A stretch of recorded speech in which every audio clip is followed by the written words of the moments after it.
Happy Friday. So this is gonna be our Ghetto Fairy Friday. So I'm excited. So tonight we're gonna be doing a reading, kind of a 2025 theme reading, but not quite. Um, so yeah, I see I have some fairies in the chat. So first 5 fairies to leave a fairy emoji in the chat gets a 1 card free pull read. So let me open the chat here. See what we working with. Hold on. Okay. Greetings, everybody. I'm gonna do a quick shout out for everybody that's already on here.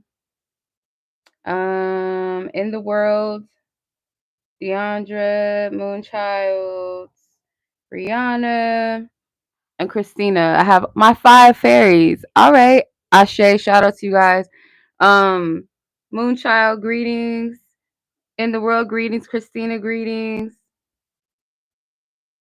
Aw, thank you, sis. I'm glad you turn on your notifications because YouTube be tripping sometimes. They don't promote my shit like that. So, yeah. Brianna, greetings. Deandra, greetings. Hey, everybody. All right. So, before we get started on the live, what I'm going to do on this live is we're going to do a collective read. We're also going to talk about the power of the number 9 because 2025 is the year of the 9 in numerology. We're also going to doing a DUI, a DIY altar fixture spell. So I'm excited to share that with y'all as well. So yeah, yeah. Let's go ahead and get started. I'm going to burn some polysalmso real quick. So let's get this ish on the road. I have my little sippy sip over here. Yeah. So we're gonna have a good time. This is our last Ghetto Fairy Friday of 2024. Okay, so let's try to make this thing go out with a bang in a positive, beautiful way because we are close to the calendar end of this year. So let's get it popping. Let's have a good time, shall we? Have a good time. I'm gonna smudge y'all over there too if y'all need a little smudgy smudge. But yeah, so all the ladies that I called in the world, Deandra, Moonchild, Brianna, and Christina, go ahead and leave your one question or topic in the chat. And then I'll go ahead and just give you guys like a quick 1 card pull message. And then we'll go ahead and get started into the reading. So I'll just kind of wait till the room fills up a little bit, which is perfect. So then we can get into the readings, into the messages. So yeah, I'm excited. Hey Zaria, how are you, sis? How are you? So I have my fairies already, so I'm gonna remove this message.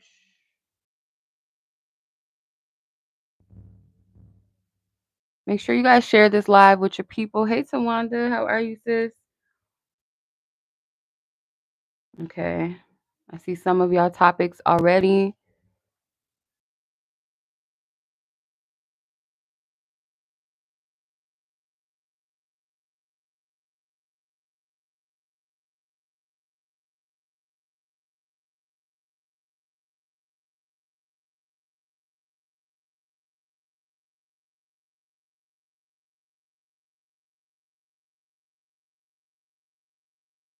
My typing is so slow. I'm sorry.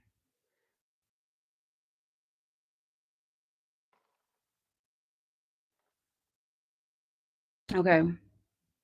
All right. So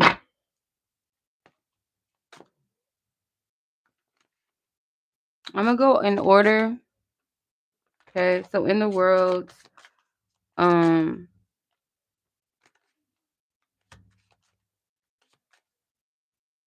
you're in your personal 3 year or year 3. Okay. So let's get started. The first person's comment I see, I'm just gonna go in order. What part of me is ready to shine more, which is Brianna, and then in the world, love, Deandra, what do I need to know about my love life? Um, and then Christina, you don't have any specific questions, just whatever card or deck you're led to pull for you. Okay, I got you. And then Moonchild, general. Okay, got you. Run down the list. First person. Okay. Brianna, you want to know what part of you is ready to shine more? What part of you is ready to shine more? Let's get it. All right. All right. Oh, what part of Brianna is ready to shine more? Divine Spirit, thank you. Okay, so you have the Seven of Cups. It's whatever part of yourself that you feel like is delusional, whatever part of you that you might be criticizing. And usually that's where our purpose really lies. The things that we are pushing away, or the part of ourselves that we think is weird or not going to be accepted, like the beautiful thing, usually that is where we could, stand to shine more.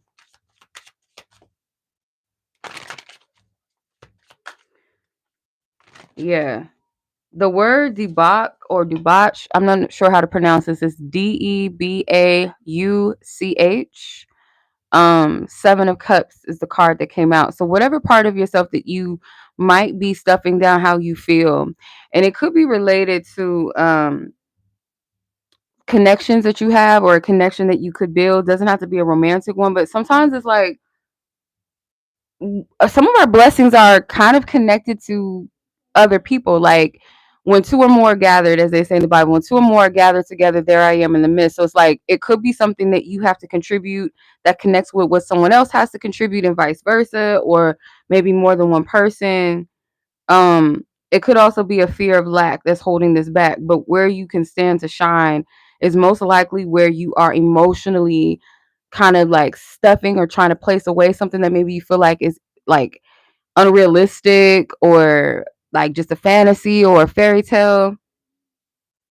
And I feel like it could be like a partnership, whether that's romantic or not. I do feel like it is connected to more than one person or something. Like there's something beautiful that could come out of you through this as well, because it's like it's a connected connection kind of soul tribe type of vibe to this. I don't know if that makes any sense, but child, that's what I'm getting. Hopefully it makes sense, or if you place it where it most makes sense to you.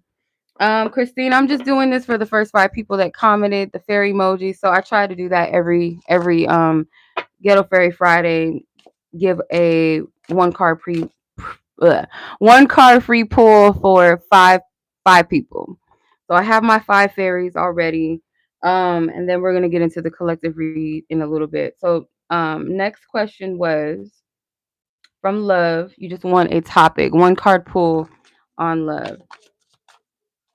But yeah, you're free to stick around, Christine. We're gonna be doing some pretty cool shit over here. So I would really appreciate if everyone can join and participate, with the live. Okay, so love, topic of love, spirit. Yeah, it makes sense. Good. Okay. I'm glad, because I'm just a messenger. I'd be like, this don't make sense to me, but I have to just deliver what I'm getting. That's how it goes, right? So the Eight of Cups came out with indolence. So you might want to look that word up. Indolence. So the Eight of Cups, when it comes to love,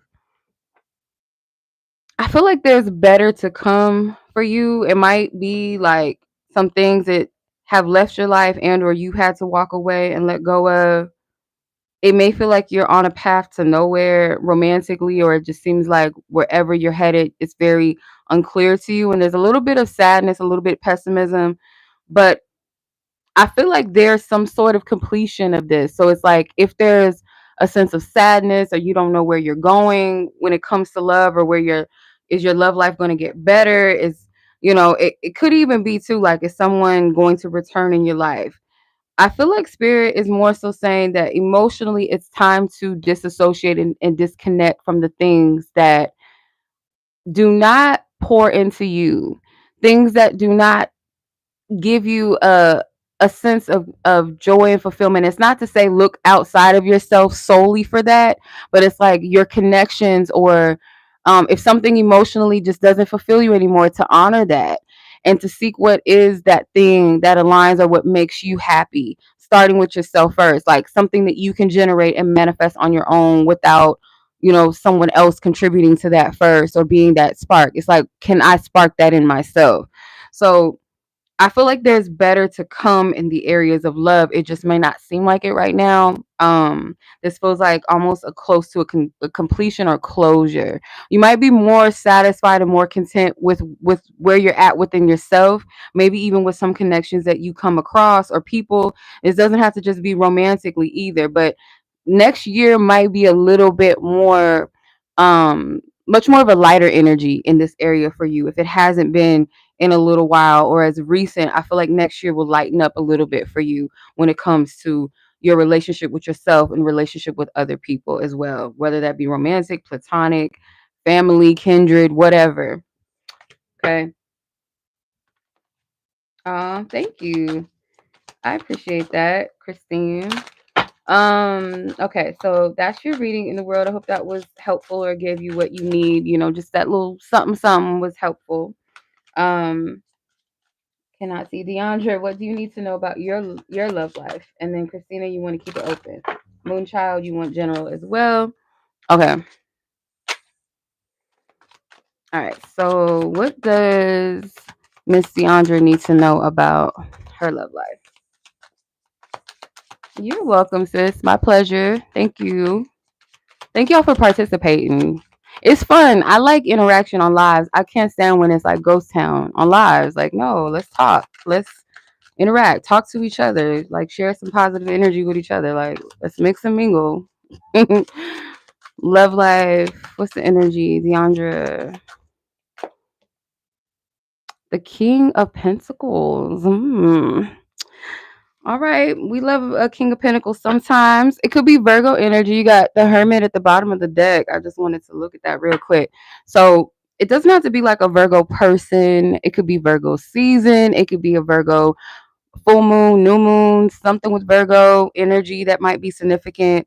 But there's a focus on a particular energy, whether it's somebody that you know already or this is just like an archetype to um pay attention to. Um so let's say for instance, like a certain type of connection, or you have a question around like a person, and or the type of person that's for you or something like that. I feel like spirit is wanting you to pay attention to a person that has an energy like the King of Pentacles, which is somebody that's like stable. When I think of the King of Pentacles, I think of someone that's more so of a like a good boyfriend or partner, I should say. Not, we don't want to put gender on it, but like a good partner, a good spouse, a good parent, someone that you can rely on as a worker, like a coworker or boss. Like, this is somebody that knows that it takes time. Like, they're a very patient individual. There's someone that knows that things don't just happen and come to you overnight. You got to work for it. You got to be patient. You got to nurture it. This is a down to earth individual. This is somebody that I feel like they might come off as boring to an extent because they're very like very true and blue to their character. They don't deviate from who they are very much. There's somebody that what you see is what you get. um there's someone that is usually consistent. So if people are used to like relationships or people that are in and out, 1 minute they're hot and they're cold, it's like a love roller coaster with the person. This is not that type of individual. This is somebody that values stability. They value consistency. This is someone that, like I said, they want to show up and put effort in, and they also want someone to show up and put effort towards them or towards what's being built.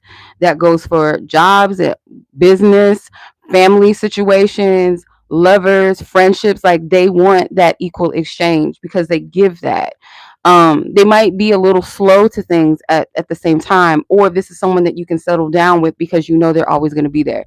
This is a long-term ship energy. So if this is like who's for you or what you need to know around love, it's like pay attention to a person that has this energy, or this should be something at least that an aspect or an attribute that should be valued in a partnership or to be sought after to some extent. Like if they don't have at least qualities of the King of Pentacles, they don't have to be totally like the King of Pentacles energy, but have qualities of the King of Pentacles to some extent, characteristics that are healthy to look for that. If it's not giving this energy, because I don't like to demonize the court cards because I feel like they all have their positive attributes and they all have their shadow attributes. I'm getting more so to pay attention to the positive attributes, the light attributes of the King of Pentacles energy in your love life, whatever that, how that resonates with your situation. Hey, Lecha, how are you, sis? Hey, Mars, happy Venus Day. Hey, sis. Your future husband, girl. Yes, King of Pentacles is giving that. In this instance, okay, so that is your reading, Deandra. I hope that resonates. So, Christina, you're up next. Am I missing anybody? Moonchild. Okay, so Christina, you're welcome. Yeah, yeah. King of Pentacles. Sometimes, like, yeah, I can see like sometimes he might come off as a little boring a little bit, but we want a partner that is, because sometimes boring to some of us is like, if he ain't raggedy and dragging us through the mud and got us on a love roller coaster ride with him, he's boring. Like, no, that sometimes boring is just stable. It's just stability. Okay. Christina, what is your message? What does your divine team want you to know? Just a message of guidance and clarity. Yeah, we want that. Look, now the King of Wands, when he's like, wait, don't forget about me. Like, I'm a good time. Don't try to get at me like that. Don't try to come for the other of us like King of Wands. I'm not doing that. There's some unicorns. He's riding a black unicorn. That's interesting. Even that is mystical. You don't usually see black unicorns. You usually see white unicorns or like rainbow something wings or something. You don't see black unicorns really. So Christina, your person, I feel like spirit doesn't want you to. It's interesting. Why are we talking about love? Like, can we get off the no, I'm just saying. Your person might be like someone that is like a unicorn in a sense, like, because sometimes we think that stability is going to be boring, and kind of going back to the King of Pentacles energy real quick, kind of think that sometimes like the stability is like someone that's really into you, someone that shows up for you can seem kind of cringy if you've never had it, and if you're used to trauma bonds or used to like emotional abuse and love bombing and stuff like that. You might think that, okay, stability is boring. But what if your person can be both reliable and show up and be predictable in a sense, but also be romantic, still be sexy to you, still be fun, when it calls you, still be funny, still be witty. But so it doesn't have to be like a stiff. Because I think when we think about like stability, it means that they're stiff. No, you can tell that means there's no chemistry. Like if it's somebody, because this is another thing I want ladies, or when you're dating someone, you are not obligated to date somebody just because they like you or just because they're quote unquote the nice guy. Like a good man or a good woman, just because they are that doesn't necessarily mean that you have to date them if there's no chemistry. Like it's a bonus to find somebody that is healthy for you, that is a good person, a good man, a good woman, and you're also attracted to them. The problem is like we look for the toxic type of chemistries and relationships. Like, let's be real, like some of us get off to being abused. If you really think about it, like why would you be turned on by somebody that can't even return a phone call or a text message, someone that talks crazy to you, plays mind games? That's being you attracted. Like, we don't get off to that. We don't get turned on by that no more. We're turned on by consistency and a person that is attracted with it as well, that's witty, that's funny, that's ambitious, that has all these things, whatever the things that burn and fire in you, but healthy things. um I feel like spirit wants you to open your mind to the fact that your person is not like this boxed in individual, that they're only one way or one dimensional. And it's funny that you mentioned the emperor. The emperor to me and the empress to me is like they are the quality and the embodiment of all the elements, all four elements wrapped into one, but they channel those energies in their own unique way. So it's not just like this one dimensional energy, but a person that brings these qualities of the King of Wands is somebody that I think is fun. They're passionate, they're ambitious, they're very attractive. They may be very confident if they're in the healthy, healthy energy of that, sexy, romantic, passionate. But if they channel that energy in the right way and it's not just somebody coming through with fire and passion immediately and it's fun, and then when it gets settled into the romance and it's like, okay, now I gotta go because it's getting too real, emotions are involved, I gotta go. Like, you don't want that type of King of Wands. All right, interested, hardworking. Yeah, like, it's fun to have like unpredictability in the sense of like your relationship doesn't get boring, as far as like you guys grow together, you evolve, you're open to change and doing new things in your life, but you're also consistent as far as your character. Who you are as a person is consistent. Your authenticity does not, you're authentic and that does not change, it does not shift. You're not a fair weather lover. You know what I'm saying? Like, yeah. Okay. I feel like I'm missing somebody.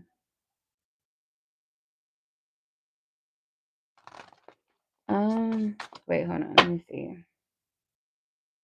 In the world, Deandra, Rihanna, Christina, and Moonchild. Yes, so that's all 5. Okay, I want to make sure I'm not missing anybody on the list.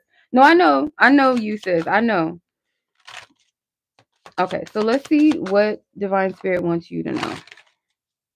I just want to make sure I got everybody, because I'm like, is that everybody? Okay. Then we can get into collective stuff. This is just like a little bonus, little something for my participants, my viewers, my supporters. Thank you. I appreciate y'all. Moon Child, what is her message? The 9 of Wands with strength. Okay. So your energy, I feel like, is more of a personal energy to keep steadfast on a particular journey. You haven't exhausted all of your options. You haven't done everything that you could, in a sense of like, don't limit yourself and say, okay, well, I can't see a way through this, or I can't see a way through that, or I can't see myself in a way out of this or that. It's like you haven't come to all aspects yet. And um it could be something that it's like one thing that you're guided to do, or you've been like kind of feeling an unction, or but you just haven't moved on it, or you think that, oh well, it's just gonna be like all the other times that I've tried this, and it's something that Spirit is saying like, no, push yourself a little further, or don't be afraid to try something one more time, or to do something differently. Like, and this is a thing that I'm learning, I'm really learning, I'm really trying. But the thing that I'm learning is, when it comes to what we perceive as failure, or something that is what we see is not working, or we thought that it didn't work, it's not necessarily failure. It's just time to just readjust, time to realign, That's all that is. And at the bottom of the deck, I felt guided to look at that. You have the 8 of Pentacles with prudence. And I love the word prudence, because, hey, Pearls of Wisdom, happy holidays. Valerie, this is I'm already done with the free card pools. I do this every Friday on my Ghetto Fairy Friday. So if you guys want to participate next week's Ghetto Fairy Friday live, I need 5 people to come in the chat and leave a fairy emoji. The first 5 get a 1 card free pool on the live. That's what I'm doing right now. So I already have my 5 fairies. So after we're done with these messages, we'll get into the collective stuff. But yeah. So prudence, I love the word prudence, because like when you think about the word prude, it's almost like this kind of like demonized, or I shouldn't say demonized, but just kind of like this word to like shame somebody and make someone feel bad, like you're bougie, you're uptight. But when you think of a prude, you think of somebody that thinks about their future. And it's not just like in a sexual sense, but just like someone that doesn't engage with things, or put their energy and time into something that they know is not going to be healthy for them in the end. We may not know like how every investment or choice that we make is going to unfold specifically, but we know enough to be very mindful of our future, and like where we place our time and our energy, or who we give ourselves to. So prudence is with the seven, or sorry, with the eight of pentacles, it's calling you to whatever you're building, whatever you're focused on.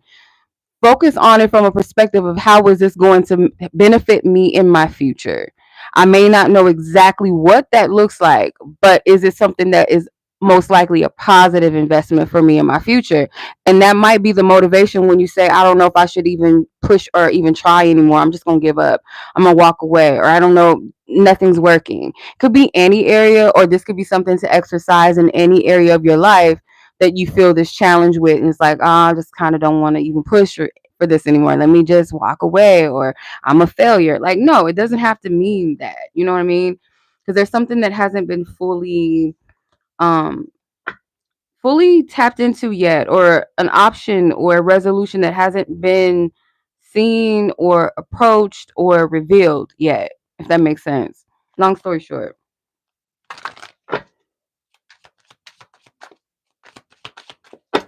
All right. Okay. So that was the reads. I hope that makes sense. She said, that's interesting. Yeah. Um, but yeah, prudence. I like that word because it does make me think of prude. Like, people are like, oh, you're such a prude because you won't do certain stuff. And it's just like, no, I'm like, I'm just thinking about what benefits or what's best for my future. I'm not going to just put myself in some circumstances, situations that aren't going to amount to anything in the future, Okay. So I'm gonna go ahead and start the live. Yeah, I don't know. Like, sit with it and see if that applies to anything, and maybe it's just like a heads up to take a message with you. Because sometimes some messages, like, it may not pertain to the here and now, but it's kind of like a future tense, like something that might benefit you or help you later. But yeah, okay. So let's get into this. Let's do. I got to get my timestamps going because I will. Um, Yeah, you got to be serious. You do. Okay. All right. So let's get into our playing big in 2025 live. I cannot talk tonight. I don't know what's going on. Yeah. You did? That happens sometimes. That's good. Yeah, a lot of times, like, what I've noticed is, like, you can sit through a reading, and sometimes, like, even if it's like, I don't know, this used to happen to me, like when I would like come across like other zodiac sign stuff, like some of it would resonate even if it wasn't like my big three or something. It would resonate. So I don't know. Yeah, that makes sense. So yeah, let's go ahead and get into this, y'all. So we're gonna be talking about um playing big in 2025 and embracing the power of the number nine. Number nine is my favorite number. That is my life path number. So I love that number. So we're going to get into all of that. Okay. So as we go ahead and step into 2025, we're just going to be talking about embracing. And I got to pull up my spreads and stuff, my notes, because I do have notes. Okay. I want to make sure I thoroughly get into this with y'all.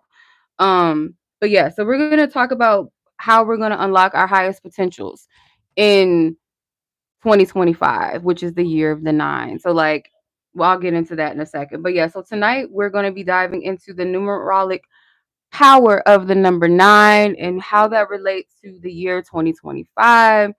So yeah, this collective reading is just, it's a little bit more deeper than just looking into the predictions of things, like, future tense things. It's more like a preparation and an encouragement, and just, focusing on those sort of things. But I will be doing a live, like an exclusive live tomorrow on my Patreon. If not tomorrow, Sunday, but I'm shooting for tomorrow. I'm going to be doing a live on my Patreon exclusively. I'm going to do some zodiac predictions for 2025 for all the zodiac signs. So if you want to participate, if you're not a member and you don't want to miss out, I would encourage you guys to join if you are so led to do so. But yeah, so this reading is more so about, like, how can we clear our path, how to step into our power when it comes to our gifts, so on and so forth. Just taking bold actions, and, like, expanding. Oh my goodness, I could not talk. Expansion, okay, towards our goals and all of that. So let's tap into this energy. I'm also going to tap into, um, mm, I want to say 9 key areas, but technically 8 key areas I want to talk about in this reading. We're going to tap into. So um, yeah, let's go ahead and get started. And then I'm gonna do like a little interactive thing with you guys towards the end of the live. So I'm just gonna ask you guys if you have a notebook too. If you have a notebook or you have like your phone or a tablet or a laptop or something that you can like type and write, type a question out for yourself. Something to reflect on as far as like a powerful intention that you have while we're watching this live, something to ponder or after the live to take with you. So, what are you ready to release as you close this chapter? You don't have to answer that right now. You can sit with that for a little bit. Maybe you'll get the revelation throughout the live or after this entire live. You can sit with yourself. And then, secondly, what dream are you ready to claim in 2025? Okay. So, yeah, feel free to share it in the comments too. Share it in the chat, because like Moon said, she got something out of everybody's reading. So, we might get something out of each other's intentions and motivations and what we're releasing, all that. All right, so feel free to do that. And as you do, I'm going to go ahead and also at the end of this live, I'm going to pull a collective encouragement message for all of us as well. So let's go ahead and begin. I'm going to start off with the numerology aspect of this. And like I said, I'll be looking down because I have my notes. Okay, so the power of 9. Okay, so the power of 9. Let's get into that. All right, so the year of the 9 with 2025. So we're being invited to embrace an essence of completion, mastery, universal love, and spiritual alignment. Okay. So the number 9 is the final digit in the numerologic um cycle, right? Technically, right? Because if you think about the number 10, the number 10 is just a one, kind of, sort of, right? Um, So yeah, this can symbolize, the number symbolizes the closing of a chapter, the accumulation of wisdom gained through life's experiences. It can also be a number of mastery, universal love, and stepping into your highest purpose. It also invites us to release what no longer is serving us. Okay. Um, Also to embrace our power and raise and to rise to our fullest potential without fear or hesitation. So it's interesting that the number 9 came out with the 9. It was 9 of wands. I think that was Moon's card. The 9 of wands, to me, any card in the tarot, let me just get a little tarot for a little bit because I'm going to talk about the Hermit card as well, which is the ninth major arcana in the tarot. So the number 9s in the tarot, if you pay attention to them, they're these cards that are usually the cards that depict either something that you are to master in the moment that you have to overcome, or something that you have already mastered. So let's say like the 9 of cups. That is, you've mastered self-fulfillment and joy within yourself at this present moment in your life, in your journey.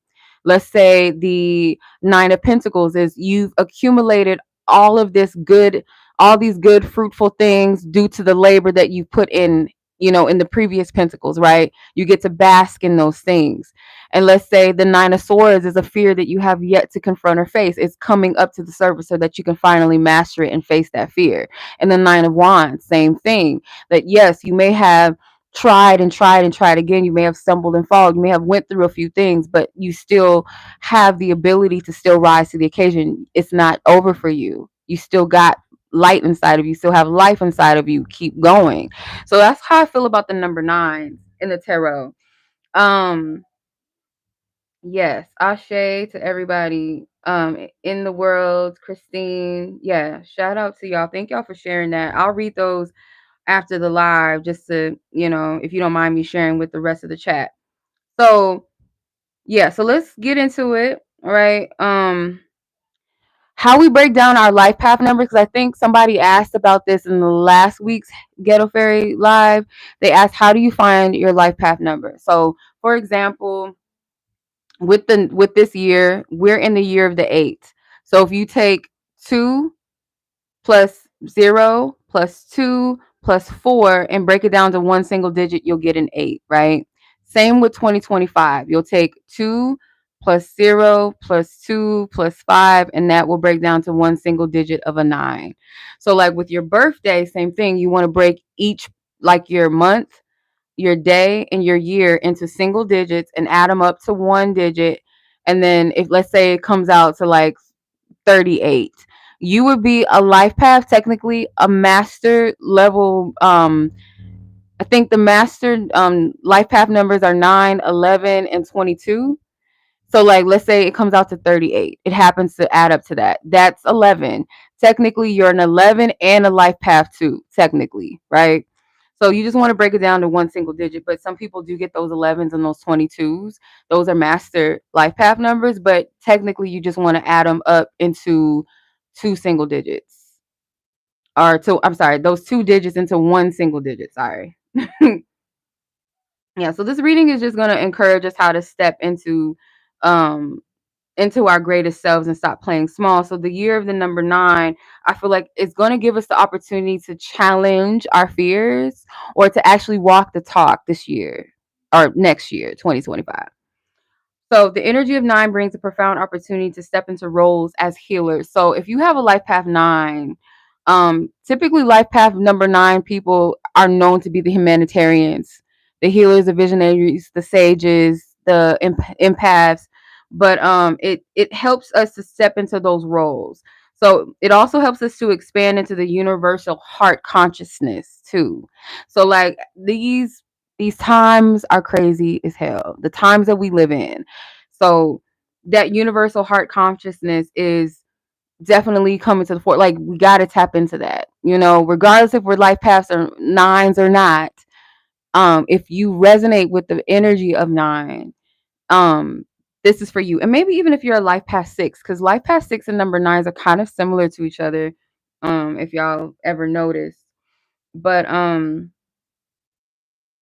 yeah, so for those of you that have the life path number 9, this year holds a special significance for you, just as those that probably have the life path 8, that this year is probably very significant for y'all as well in a lot of different ways.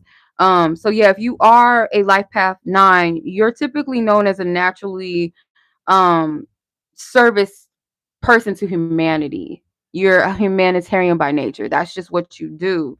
They're often called to uplift others as well, or to be an active service. So life path number 9 people probably work in service jobs typically too, or teaching jobs of some sort, or called to the mystical realm of things too as well. So hey, I'm a life path 9 over here. So in the year of the 9, this energy will amplify not just life path number 9s, like I said, people that resonate with this, to embrace your role, your calling as a guide or as a visionary, a teacher, a healer of some sort. Even if it's like on a scale that's just like everyday life things, whether it's through your job, whether it's through people that you know, through your community. It doesn't have to be this big, wide scale thing. And for some of you, it may be.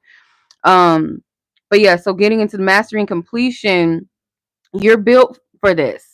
Typically, life path 9s go through a lot of shit in life. Like, I don't know what that is, but you're built for this and you're very skilled when it comes to navigating the challenges of life. And that's most likely because you're meant to help people through that. There is no story without a testimony. That's just point blank, period. So, yeah, so in 2025, it might feel like a culmination of all of the soul work that you've done up until now, right? So preparing you is really it's really preparing you for your path ahead, your calling, your purpose ahead. Okay? So you're just letting go in order to grow. That's really how we should see it sometimes. It's not always that when we go through things, or I should say grow through things, that it's a negative. Sometimes the things that we go through is to help us expand and to grow and to become greater and to be able to actually be about that calling or that path that we've been called to. And it's a pleasure and it's an honor to be able to do that. So let's get into the Hermit. Timestamp for the Hermit. All right, so Mr. Hermit, we either we love to see him in the deck or we don't. I think the Hermit card kind of gets a bad rap sometimes a little bit, like just kind of looked at as like this old boring stiff. But no, we know that those that have gone and journeyed through life, sometimes alone, that doesn't mean that they're lonely. So when you are in that period of solitude, those are one of the most powerful seasons that you can go through because you can hear, you're not distracted, you're able to be present, do what you need to do, right? So the Hermit card is the ninth major arcana card in the tarot. It's also, excuse me, a profound symbol of inner wisdom, solitude, and enlightenment. So in numerology, the number nine, again, it represents that completion, that mastery, that wisdom gain, and also the wisdom gain from the cycles of growth and cycles of life. So the when I see the Hermit card, sometimes like I think of someone that is in their, not necessarily the dark night of the soul, like, yeah, kind of in a sense, like we call it in like the church, it's called the wilderness season. And that's talking about the story of Christ when he went through the 40 days and 40 nights in the wilderness. That was a very trying period. Hey, KA, how are you? So, yeah, embracing solitude as a strength. So, when we embrace our solitude as the strength that it is, it doesn't mean, solitude does not mean that you're lonely. Yeah, you might be alone, you know, but you're not lonely. Like you got your spiritual team with you and around you always. Um, it's also a time for sacred retreat. Your life path. Oh, really? That's crazy. By stepping back from the chaos of the external world, we create space to reconnect with our inner voice and our higher purpose. This card is also to empower us to honor the moments of introspection as opportunities for personal growth and transformation. Okay. Um, yeah. So also he's known as the guide and the seeker. So he's both the teacher and the wise sage. If we never seek anything, we'll never be able to walk and teach. And it's a cycle because we don't know everything, but we do know some things, right? It's a saying of we may know some shit, but that doesn't mean we know everything. So it's like we are always going to be the student and both the teacher when needed, when called to. You know what I mean? If we're open, it's a free will choice. If we're open, but life teaches you things always if you pay attention, and you're always wise if you pay attention. You do know enough when you need to know, right? So the Hermit embodies both the roles of the teacher and the seeker. So they remind us that as a seeker, we're always on a journey of self-discovery, that no matter, as long as we live, we're always going to be on the journey of growth, or path to it. At least we should be. Hey, creative native.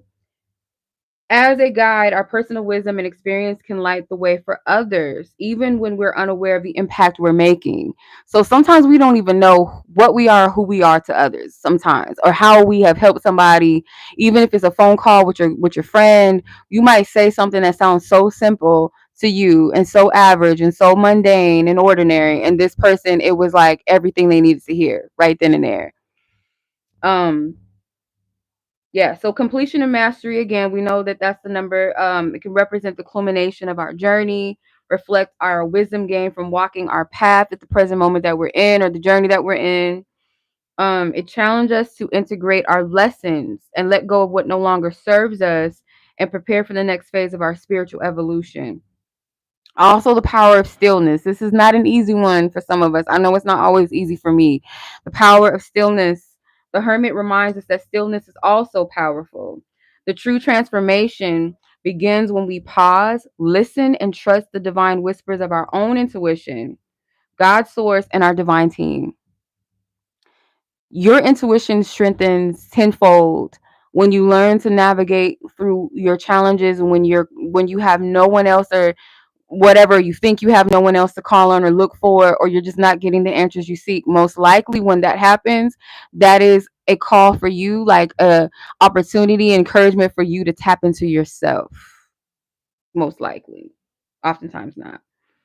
um so yeah, it teaches us to it teaches that the most profound answers that we seek come in solitude, in so-called loneliness, or that alone time, that solitude time. So yeah, the star, let's get into the star and the lantern, because I've always, and one of my good friends, oddly enough, she's a Virgo. She kind of put me on game to, because I've always wondered, what is that star in the Hermit, in his lantern? There's that big bold like illuminated star in his lantern. And yes, I know it's a symbol of guidance and a light to guide, right? A compass. But what is it? Does it mean anything? Like, because there's certain symbols in the tarot that have meanings. Like they have Hebrew letters in some of them. They have biblical angels and figures in there. So that always stood out to me. And she was like, that represents the North Star. I was like, oh, that makes a lot of sense. But yeah, the star and the lantern, it can symbolize guidance and hope and inner wisdom. It's often depicted as a six-pointed star, also known as the seal of Solomon. I thought that was interesting as well, because I've always been drawn to the story of Solomon, King Solomon in the Bible. The Solomon seals are very powerful as well. That goes into the whole planetary magic and all that shit. So that's a whole nother topic. And then the Star of David, it represents the union of opposites, spiritual and material, masculine and feminine, heaven and earth. And also the Polaris, aka the North Star. Um, so the star holds a deep meaning in context of the journey of the hermit, but also the star card in the tarot as well. How those that one big bright star, in the center of the card, and then there's like all these other little stars around it. Um, it can represent the divine truth and clarity that we seek when we embark on our spiritual journey. Hence, when like the dark night of the soul, I don't feel like the hermit card represents that every time that I pull on it or see it. It can represent different things for me depending on the intuition and the cards around it. But like, if in an instant that it does resonate with someone going through a dark night of the soul, we're in the process of seeking meaning of life. Like, what is the meaning of all this shit? Like, why am I going through this? That within itself is a spiritual and personal journey that we experience throughout life. The hermit also carries a reminder that wisdom and enlightenment are always within reach, even in moments of darkness and uncertainty. So, if it encourages us to keep searching for the truth, faith, and hope, knowing that the light will guide us one step at a time.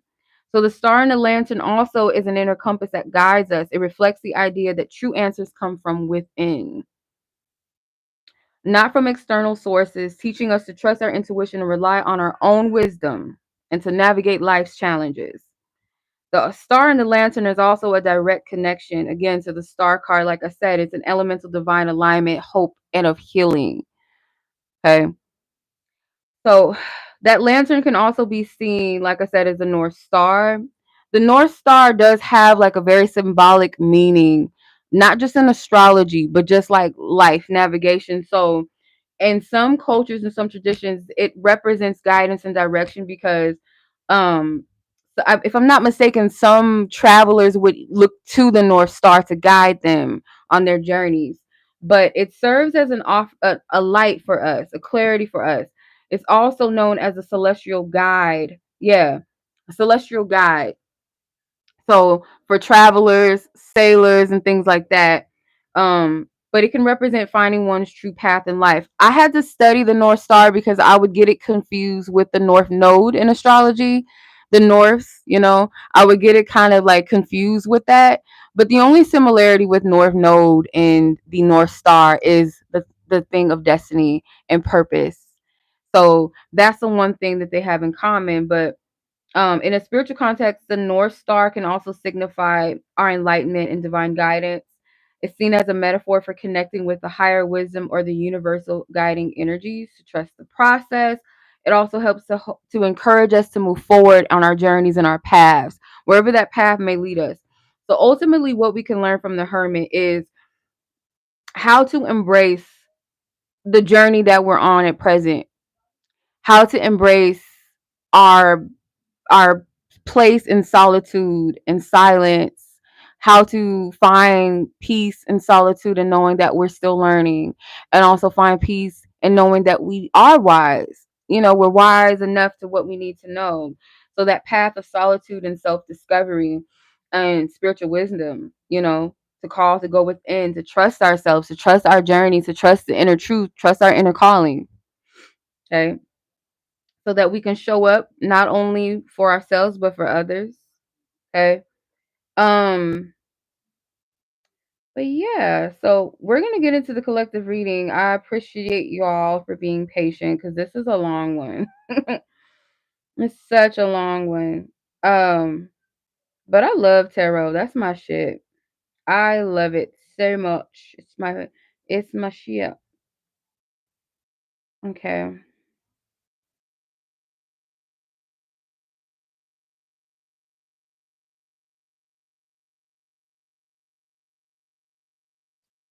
All right.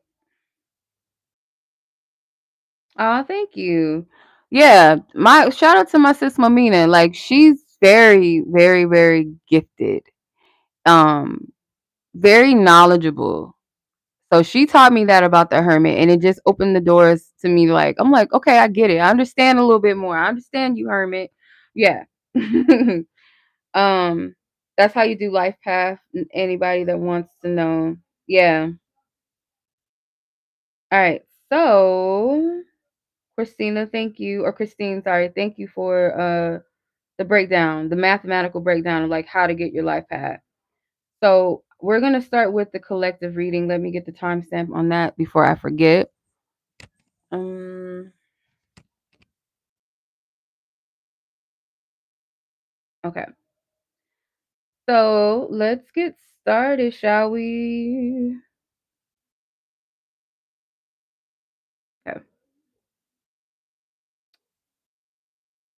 All right. First things first, what we're going to tap into is what is it that we're being called to close out? I got to take my little hermit hood off. It's hot in this bitch. Okay. I got to take that off. Okay. So where are we playing small? What is it that we're being called to expand technically? So anything that we are playing small with ourselves, most likely that is the area where we're being called to expand. So how are we playing small for those that are meant to resonate with this anyhow? Like how are we playing small in our journey?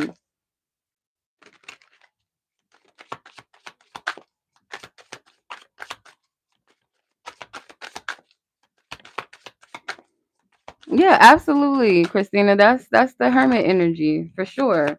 Being able to help others with what you know and learn from others as well. You have the devil card, or we have the devil card, I guess. It's our collective message. So what is it that we're learning to clear out? Our expansion may come from what we perceive. So like if you struggle with something that you um yes, we need to get thinking big. Exactly. The devil card is sometimes it can be a card of playfulness as well, and like facing and confronting our fears by doing the very thing that we fear sometimes. But because our fear can be the most crippling thing ever. So whatever it is that you need to close out, it may be something that you're feeling stuck in, and it's actually something that keeps you restricted or stuck in life. Like this fear. It could also be too for some like a pattern that you might be shamed of, like something that you feel like, why do I keep falling for the same type of people, the same type of men or women, or whatever it is that you feel like you can't overcome or you feel shamed by it. Could even be something around sexual energy. That thing that you might feel cripples you or is shameful could be the very thing that is your testimony. Remember how I was saying there is no testimony without a story. So if you don't have a story to tell, how are you going to share a testimony of what you've gone through to show that this is, testimonial. This is what I've experienced. This is what I've been through. If you've never been through anything, your past is not to be something to shame yourself for. It is the fertilizer for your growth. It is the shit in the ground that you use to fertilize yourself into growth, if that makes sense. It's necessary sometimes, and it's not always, hardly ever should it be something where you shame yourself. So in closing, for some of you, it could be an addiction to a certain type of connection or relationships or relationship patterns.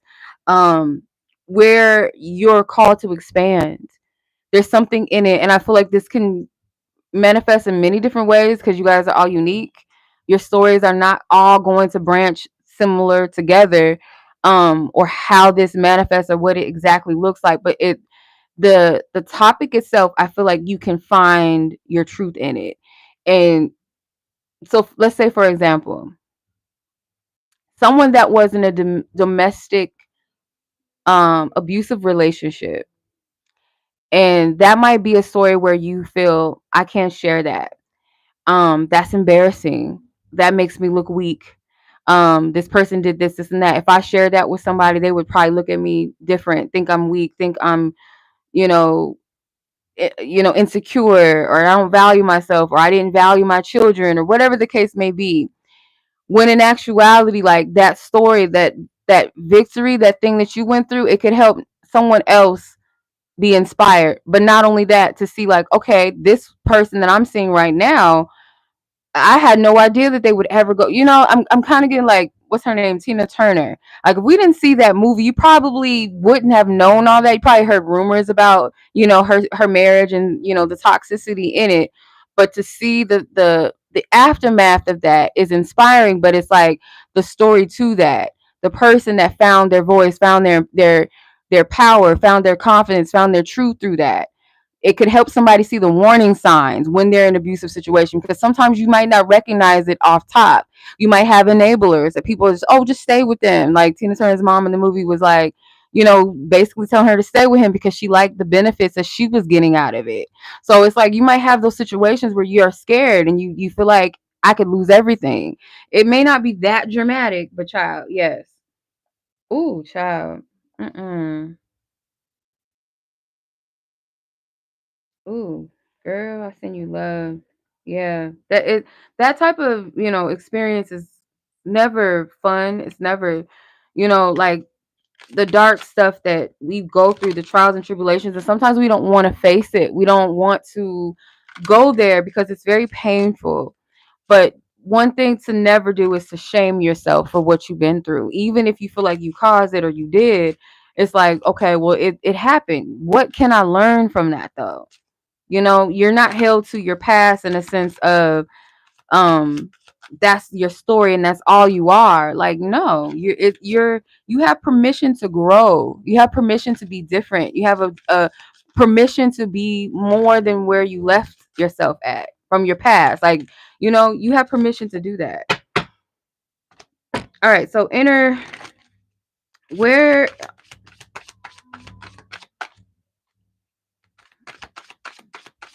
what is the guidance? What is the guidance that you've gained from the past lessons? And cards are flying out. Wow, you have the Two of Wands with Dominion. You have the Three of Cups with Abundance. You have the Four of Wands with Completion. And you have the Four of Swords, or the Princess. Why I say Four of Swords? Princess of Swords, which is the Page of Swords in this deck. I don't know why I said that. So whatever you've gained from your past lessons and cycles is very powerful. Um, I feel like you chose, like you saw that you have, like you have the power to get yourself out of one energy into another. Like you're not held, again, you're not held to your pain or to your past or to your trauma. Like you have the power and the dominion to move yourself out of that, you know? And it's like looking back at what you've been through. You ever heard that saying? People say you don't look like what you've been through. Like you could have went through, like kind of like the phoenix bird. You could have died and rose from the ashes and not smell like ashes or smoke. And then the choice with the abundance card with the Three of Cups is maybe to choose better connections in your life. So some of you guys, it's not just romantic relationships. It could have been like toxic connections, addictive relationships with people, or trauma bonds, or connecting with people that are still stuck in toxicity, stuck in their own patterns of addictions or just negative patterns, and it's not something that you want to engage in. and you don't have to. So this could be you separating yourself and you connecting or aligning or opening yourself up for more abundant connections, connections that actually pour into you and you pour into them. This is like maybe you've learned the power of true friendships or connections. It's something platonic about this energy too. And then romantic, of course, with the Four of Wands, completion. Someone that not completes you like, "Oh, I'm just like this empty vessel and until I have a mate, I'm just nothing." No. Someone that makes sense, like you guys are on the same path, same journey. You guys are going in the same direction, in life, meaning like your growth, your evolution. Your individual paths might look a little bit different, but they don't contradict nor cancel each other out or delay or destruct. It aligns, it complements, it makes sense, it encourages, it edifies. So I feel like that's one thing that you're learning, or things that you're learning from past cycles or past lessons. And the Princess of Sword is like, that you're still learning. It's like, again, I know some shit, but I don't know everything. And that's okay. It's an openness to that. There's almost like this energy of a new understanding of certain things that you didn't know before. So again, when learning something new, to some people it might feel intimidating to say I don't know something, and for some people it's like I don't know something but I'm excited to learn. It's a different perspective. People that shame themselves for not knowing something versus a person that knows they don't know anything but they're excited to learn what they don't know. That type of energy. Excited to learn what you don't know. Okay. What can you what is it? How can you use what you've mastered to guide yourself forward with confidence and clarity? What can you use, like the tools from where you are right now to 2025 to master your journey and align yourself with clarity and confidence in your journey? What tools can you use that you've already mastered, that you already got, that you got down pat? You understand the assignment, you understood the lesson. You have the Three of Pentacles with works. Mm. Eight of Swords with interference. You know what works for you and what doesn't work for you. The Star. Yeah. You know what works for you and you know what doesn't work. And this could be about your purpose. So what you've learned or what you've mastered could be around like a certain skill that you have. Something that you've worked towards or worked through, and it was something that maybe was like a glass ceiling for you, where you might have limited yourself, or you thought that you couldn't, or um some sort of like thought process that may have conflicted with like the truth of what you're capable of. Like really seeing the purpose, like seeing your truth, seeing the purpose of who you are, what you're capable of, what you're calling. Like, you know how sometimes you can know, like let's say for instance, some people might say, I know that I'm destined to be a, I don't know, let's say a life coach. I know that I'm meant to speak to hundreds, if not thousands of people, if not millions of people. And then this other thought comes in and says, well, you don't have the qualifications for that. You never went to college, or you didn't get a degree or a certificate or blah, blah, blah. Who have you helped? You can't even help yourself. It's like that type of, it's like, I guess that would be put in the category of imposter syndrome, an imposter syndrome type of thinking, because like what's your purpose for. You may not be able to see the full picture, the whole ins and outs. um and that's why it's very important that we go within ourselves and like pour out what we need to cleanse out, because those very things could be conflicting with our inner voice. It's like discerning the inner voice between the the negative things that we tell ourselves, or maybe we've allowed other people to tell us about ourselves. It's like being able to um snap out of it, snap out of that energy. Some of you guys might have a Pisces moon, a Pisces north node. um Some of you guys could have Aquarius in your 11th house or 12th house, maybe. But like this has something to do with like the work that you do as well. Like something you've mastered. You can utilize this in a field of a business or career, something where you're using your hands or you're hands on whatever this is that you're creating, if that makes sense. Okay. What action steps can you take to clear the path for new beginnings in your next cycle? So, what action steps can you take to clear the path for new beginnings in the next cycle? I'm going to clarify these cards with Oracle 2 towards the end. Um, you have the Two of Swords. The Hierophant was hiding beneath that. The Hierophant. And it's such a, like, he's such a relaxed, down to earth version of the Hierophant.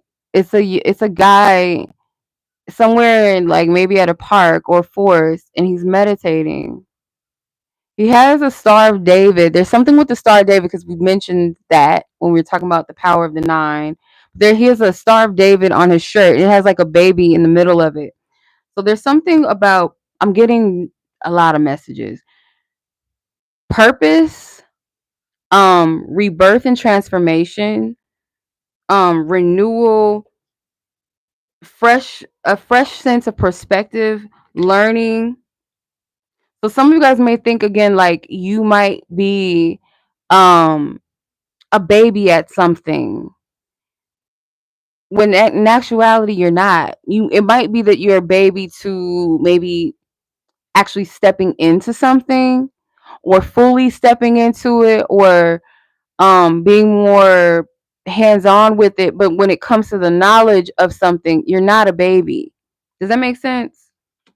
So just because you haven't, again, it goes back to the whole thing like, oh, you're not a life coach because who have you helped and who have you coached and this and that. But you know what you need to know to step into that. Again, it's like, it's not about, it's not always about who you know. I know that that's a thing that we say is sometimes it's who you know, not what you know, but sometimes it's the opposite. Some people, they catapult themselves into their future, to their path by what they know. They don't always have to know somebody. Sometimes it's literally like your mental currency, your knowledge and wisdom is what gets you in the doors. It's not always about who you know and your degrees, and it's not always about that. So the Two of Swords with peace. You have to have peace in this. This is like Spirit saying, like, this is the action step. This is the action step, is knowing and having peace in the fact that you do know enough. You might think that you're a baby in something because you haven't actually physically exercised it yet. But if you're coming out in that hermit energy, you know what you need to know. You just need to walk forth in that. Then you have truce with the Four of Swords, more mental energy, mindsets. The actions is around the mind for a lot of this. Yeah, you have a lot of swords. So you have the Four of Cups.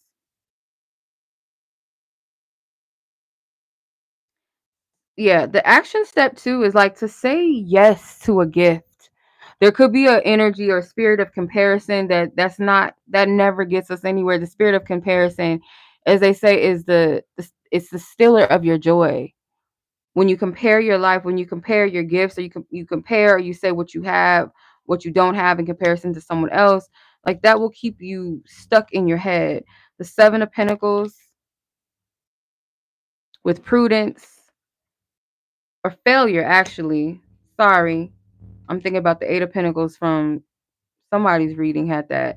But no, Seven of Pentacles was failure. Again, I don't want to put my energy into nothing else again because every time I invest or put my energy in, it's a fail, or it's slow, it's not happening fast enough, or it needs to happen in this time frame, and why is it moving faster for this person, or it seems to work out for everybody else but me? Because everybody has their own time and everybody has their own season. Everybody has their own time and season. No one's season and time is alike. We all have some something that our journey requires that maybe someone else's journey doesn't require, and vice versa. You know, there's a time and place and a season for everything.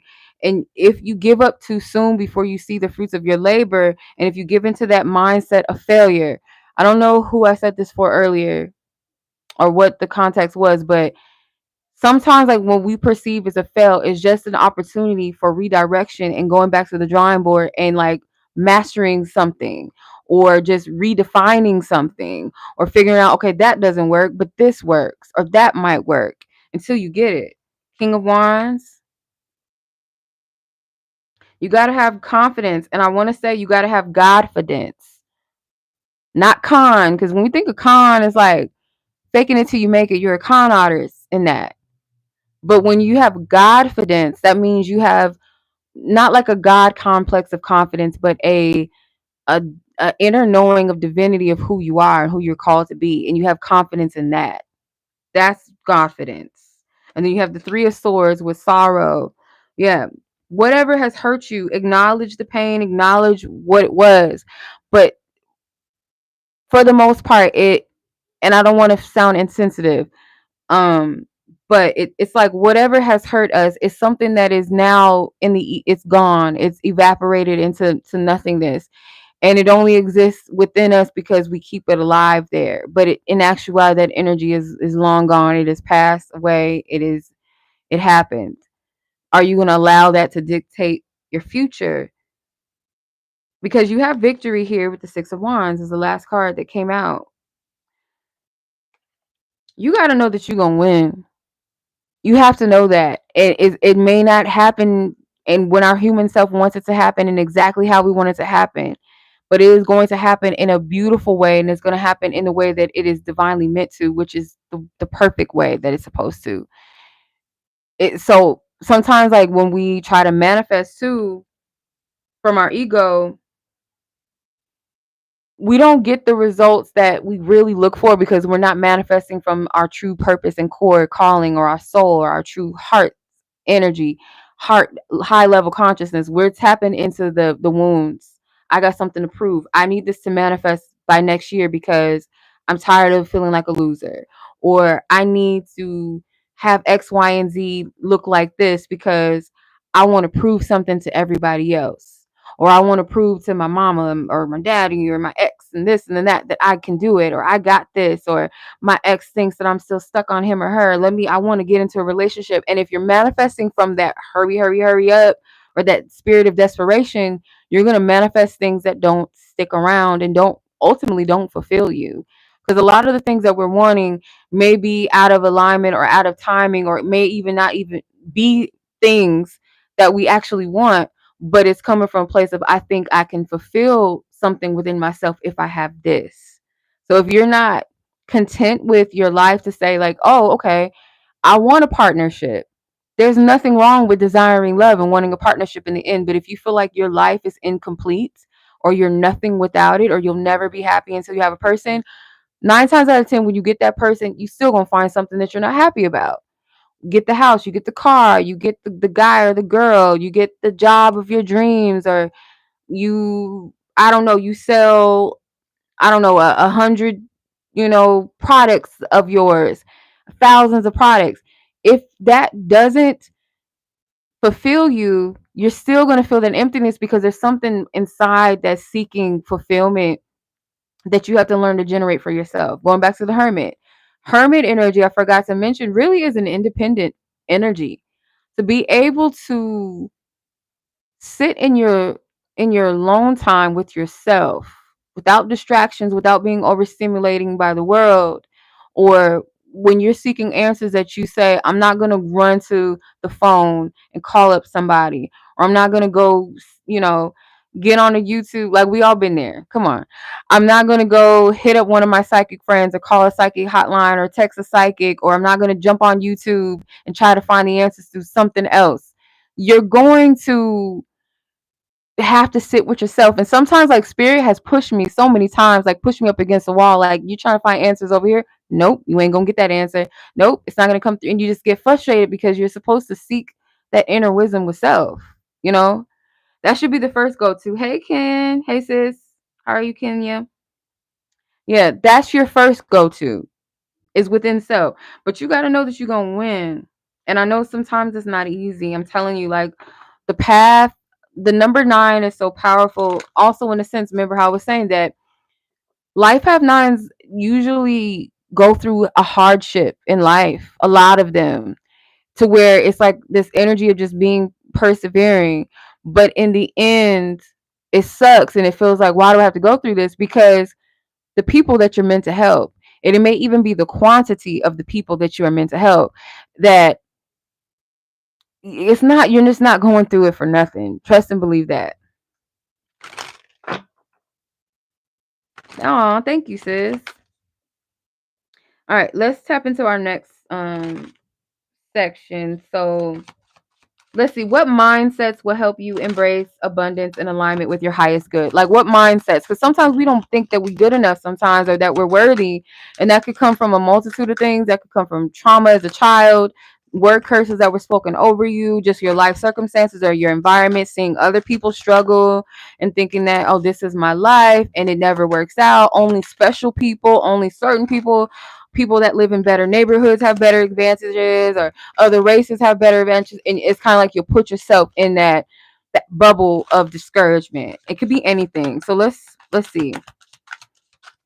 What mindsets will help embrace abundance and alignment with your highest good for 2025 and just beyond that, not just 2025? The Emperor and the Seven of Wands. Resilience. The Emperor, I love the Emperor when it comes to like messages to encourage self, because the Emperor is ruled by Aries, Mars, and Aries house is the first house in astrology.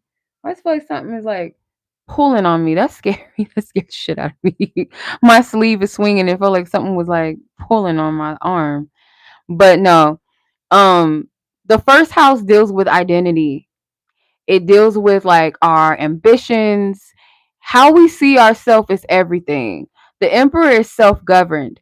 He's also an authoritative figure. He has an empire. So you got to have confidence and be able to run an empire. You have to have vision. You have to have ambition. You have to have a level of discipline. You have to have a level of faith and belief in yourself that you're capable for one to even be in the seat as an emperor. So if you think of it from this perspective, and then you have the Seven of Wands with Valor, that resilient energy, that persevering energy, you got to have that. You got to have that fire lit inside of you. If you don't got fire in your chart, you're going to have to just tap in. We all can embody every element. We are the elements. We are wind, spirit, we're water, we're earth, we're fire, we're all elements just naturally by nature, regardless of what's in our chart. So tapping into that fire energy, that ability, it may not always come easy. I understand that. So the Emperor card, let's think of it like this. Because this Emperor looks like a young boy, actually, to me. He looks young. It's almost like when you're, let's say like you're a young person, automatically people assume you don't know nothing or you don't know some things, right? um there is some sort of,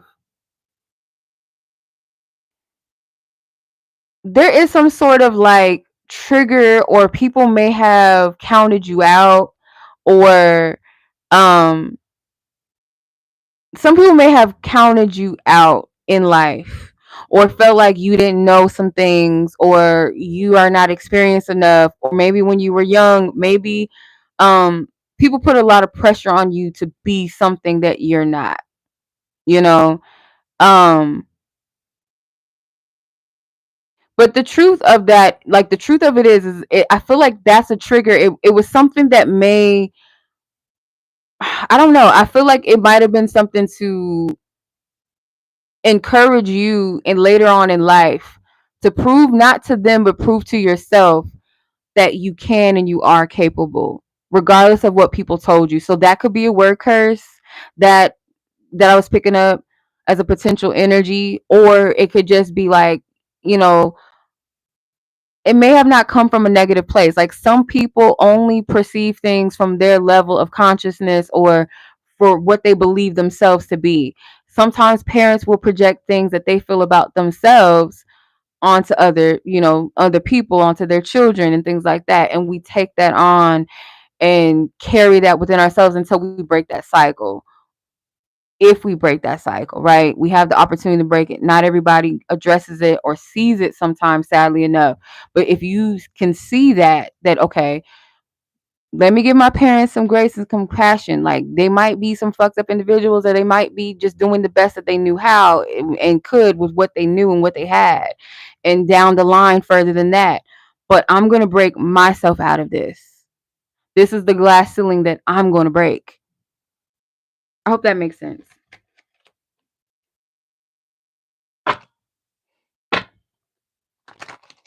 Okay.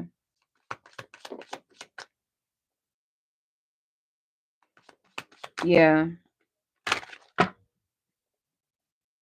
Certain parental figures, it's that wounding. Like, sometimes it centers you back when you, especially if you're a parent yourself, we don't always got it. We don't always know everything either. Sometimes our kids be having to tell us some stuff that we don't know, what we think we know, and our kids be putting us in alignment, or just like showing us like, this is where I need to grow, this is where I need to show up more, and it's up to you.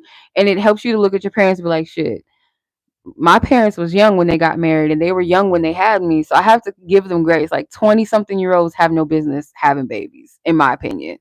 And I'm just looking back, like, they did the best of what they knew how to do, like, you can't fault them completely. You got to kind of have a little bit compassion for people, including yourself, whether you're a parent or not. But if you are a parent, it kind of gives you a different perspective when you have children. Yeah. Okay, so spiritual evolution. How can you remain aligned with your soul's purpose in 2025 and beyond? So, how can you remain in alignment with your soul's purpose in 2025 and beyond? What can you do? How can you remain aligned? We might be surprised by the answer. I don't know. The Ace of Swords and the Ten of Swords. I knew Spirit was going to be like, we're going to give y'all something that's like, okay, we want to sit with some food for thought here. So you have the Ace of Swords and the Ten of Swords with ruin. The devil is at the bottom of the deck. Again, the devil is trying to pop out. But the shadow is there because the shadow, it also helps us to see our light. So the Ace of Swords is that victory card. But it's also, to me, it's like a bittersweet victory because the sword is double-edged. So it's like, it's a sharp object.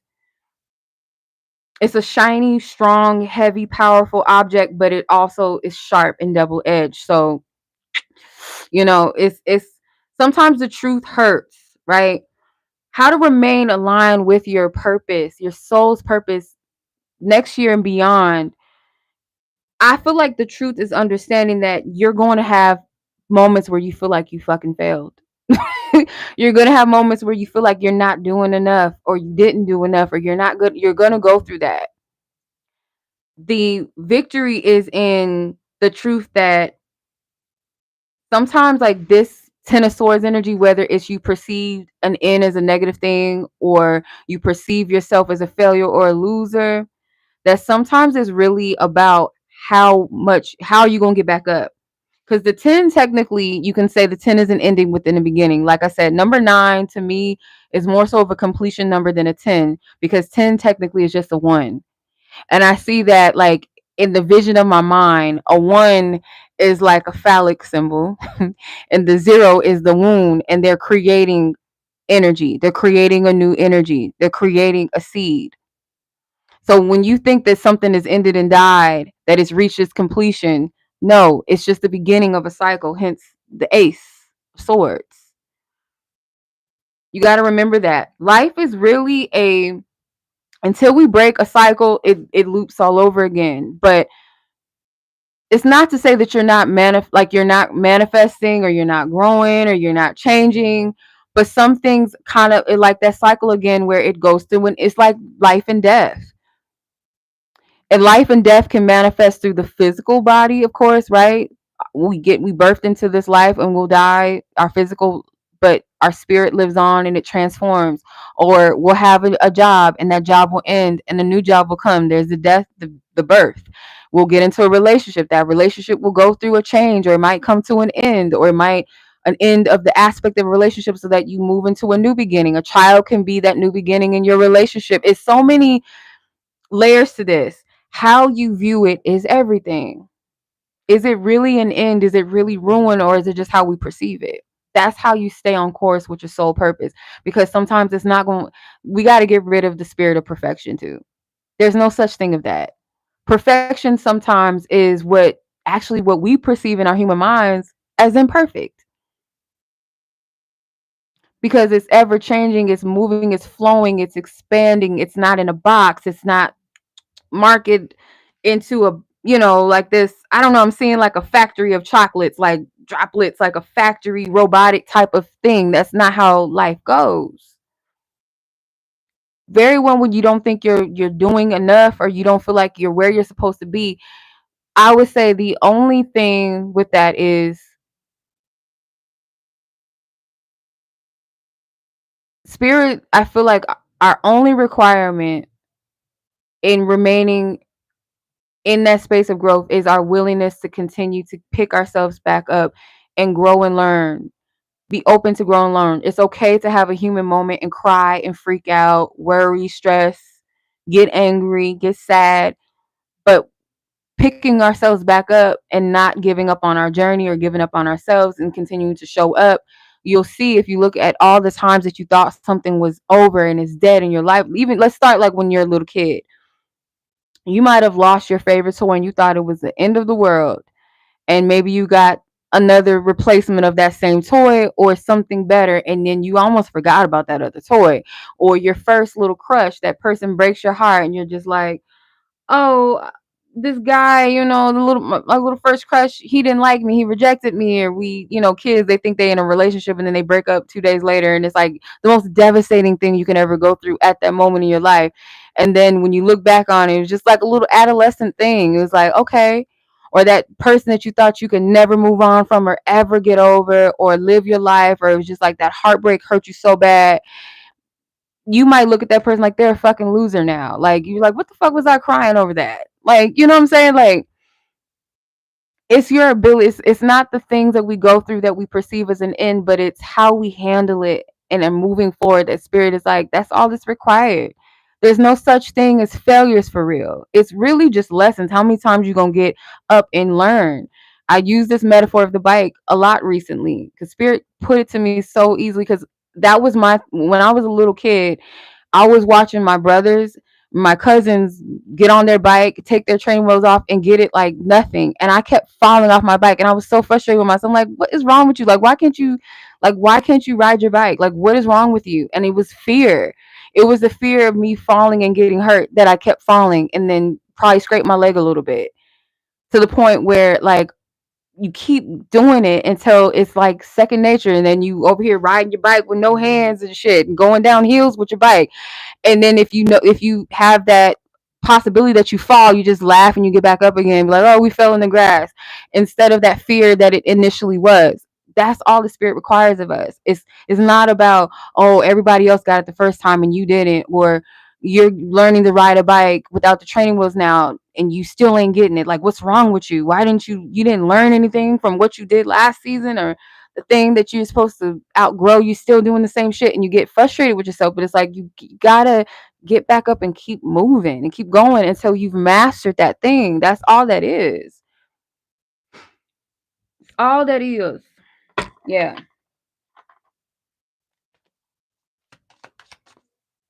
Yeah. You got to give mothers grace. I agree, Christina. Mm. Yep. Our soul rent the human body for experience. Exactly. Yep. All right. So, in what ways can you embrace compassion, service, and connection with others?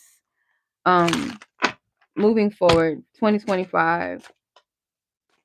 In what ways can you embrace compassion, service, and connection with others? In what ways can you do that? Okay. Science. I got my deck upside down. Hold on. We're not doing the reversals in this one. Science is the Six of Swords. The Ten of Cups with satiety. Hope I'm saying that word right. It means to be fed, if I'm not mistaken. Abundance again with Three of Cups. Again. Wow. The Chariot. Taurus season, I know the Chariot is Cancer, but I'm getting something with Taurus energy. Taurus season could be significant for relationships and connections of all sort for some of y'all. I don't know why. Maybe it's just for this group or whoever watches this. Like Taurus season, it could even be during a Taurus full moon, new moon. I want to say Taurus full moon, that there's something significant around connections and relationships. Um, but how can you be more centered in your heart, more of service and connection with others? To take the armor off. For some of you, you got this heavy, guarded heart. And for some, it's you don't know, like, just how significant and loved you are, I feel. Because I don't know why I'm getting the sword and the stone. Even from the Ace of Swords card, where the Ace of Swords was like, how can I further stay aligned on my purpose and my path? And to it's not cocky to think that there's no one else like me in the world, because it's true. There's no one really, like, there might be people that kind of look like you, may have similar personalities as you, have the same interests, may have the same taste in music and art, and been through the same experiences or similar experience, but no one could duplicate you in essence, in soul core self, in your genetic makeup. No one can duplicate and be you. Not even a clone that they can make in the lab can be like you, 100% like you. So to be of service to the world is to know that what you bring. When I'm going back to the whole sword and the stone before I lose it and forget it, but the sword and the stone, when I think about that movie with the King Arthur story, is that everybody in that land, every male, buff, tall, short, whatever, tried to pull that sword out of the stone and could not pull it out. And this small young boy was the only one that had the capability. Is because it was destined for him. That sword was not meant for anybody else. That authority, that calling, that purpose was his. That sword did not was not destined and meant for anyone else but him. So it's like some things are not going to come to pass until you do it, until you step up to it. You might think that, oh, everybody else is capable and is strong in this and do that, and you count yourself out, and you haven't even allowed yourself to embrace or to tap in to what's meant for you, or you shut it down, or you kind of lessen it. And I feel like, as a human, that's a humble energy of saying, like, okay, not to be cocky and this and that, but it's also a humbling thing to acknowledge that you are special too. Meaning, that doesn't mean you're the only special person in the world, but I'm special too. You know what I mean? So that means that you're included in that specialty. You're not excluded, or you're not the only one. So it's like you have grace in that. I hope I'm making sense when I say that.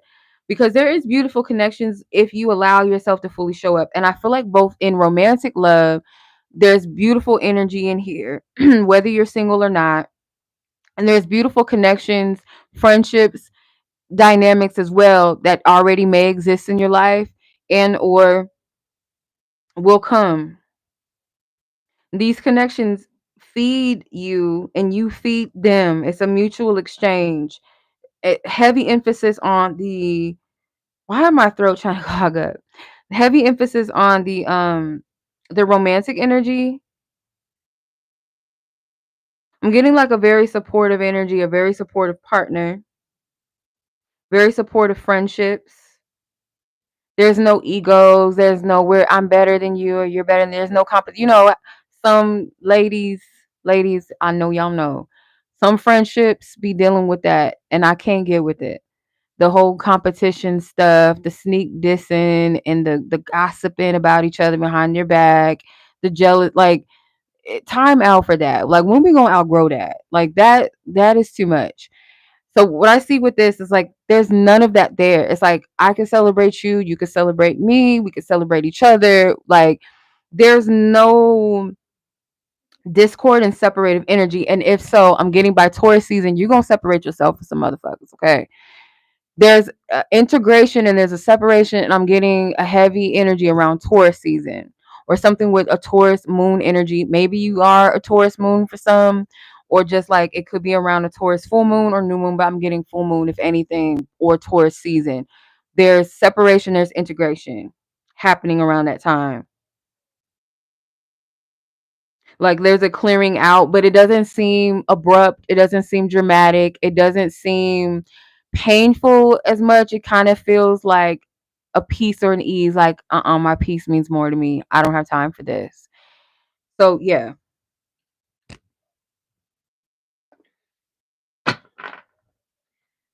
All right, what blessing is being prepared for you as you claim your place in the bigger picture? Let's see.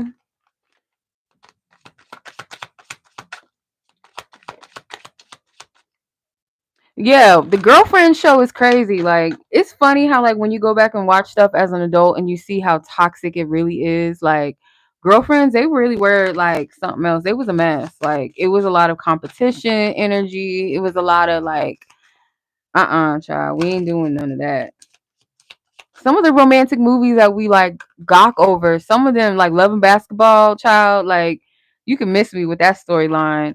Love Jones, you can miss me with that storyline. We thought it was cute because Lorenz Tate, like I had no business looking at no man that old and like lusting after no man at my age looking at him. No, I did not, but I had no business, but I did. Yeah. Anyway, the poetry, the poetry and the little, kicking in the lines and shit. Like, really, that, like, Lorenz Tate character, he was a little creepy. Like, he stalked Nia Long, like, he stalked her. And she went on wrong with it. She settled, that movie, you can miss me with that. And then the end with the poem and then her leaving thinking that he wasn't there, he didn't show up and he comes out in the rain. Like that type of stuff. It's just like they just putting sugar on top of toxicity. Like this is cute. Ain't this cute? This is romantic. And it's just like it's really not. Like there's nothing wrong. And then not to say like not to just make it all like bad on him, Lorenz Tate's character, but Neil Long's character was foul for dating his friend. Like it was just messy. I'm like, this is messy. Like this movie is crazy. But we love it though. We love us some Love Jones. I can go on and on.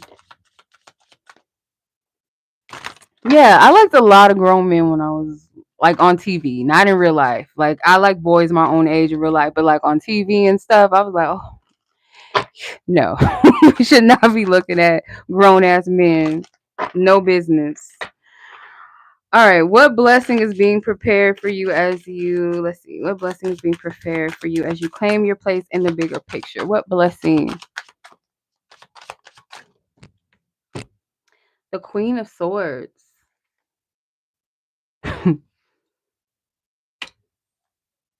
Yeah, I didn't like Love and Basketball. After I like really watched it, I'm like, the acting is really good and very convincing, but like the storyline is pretty jank.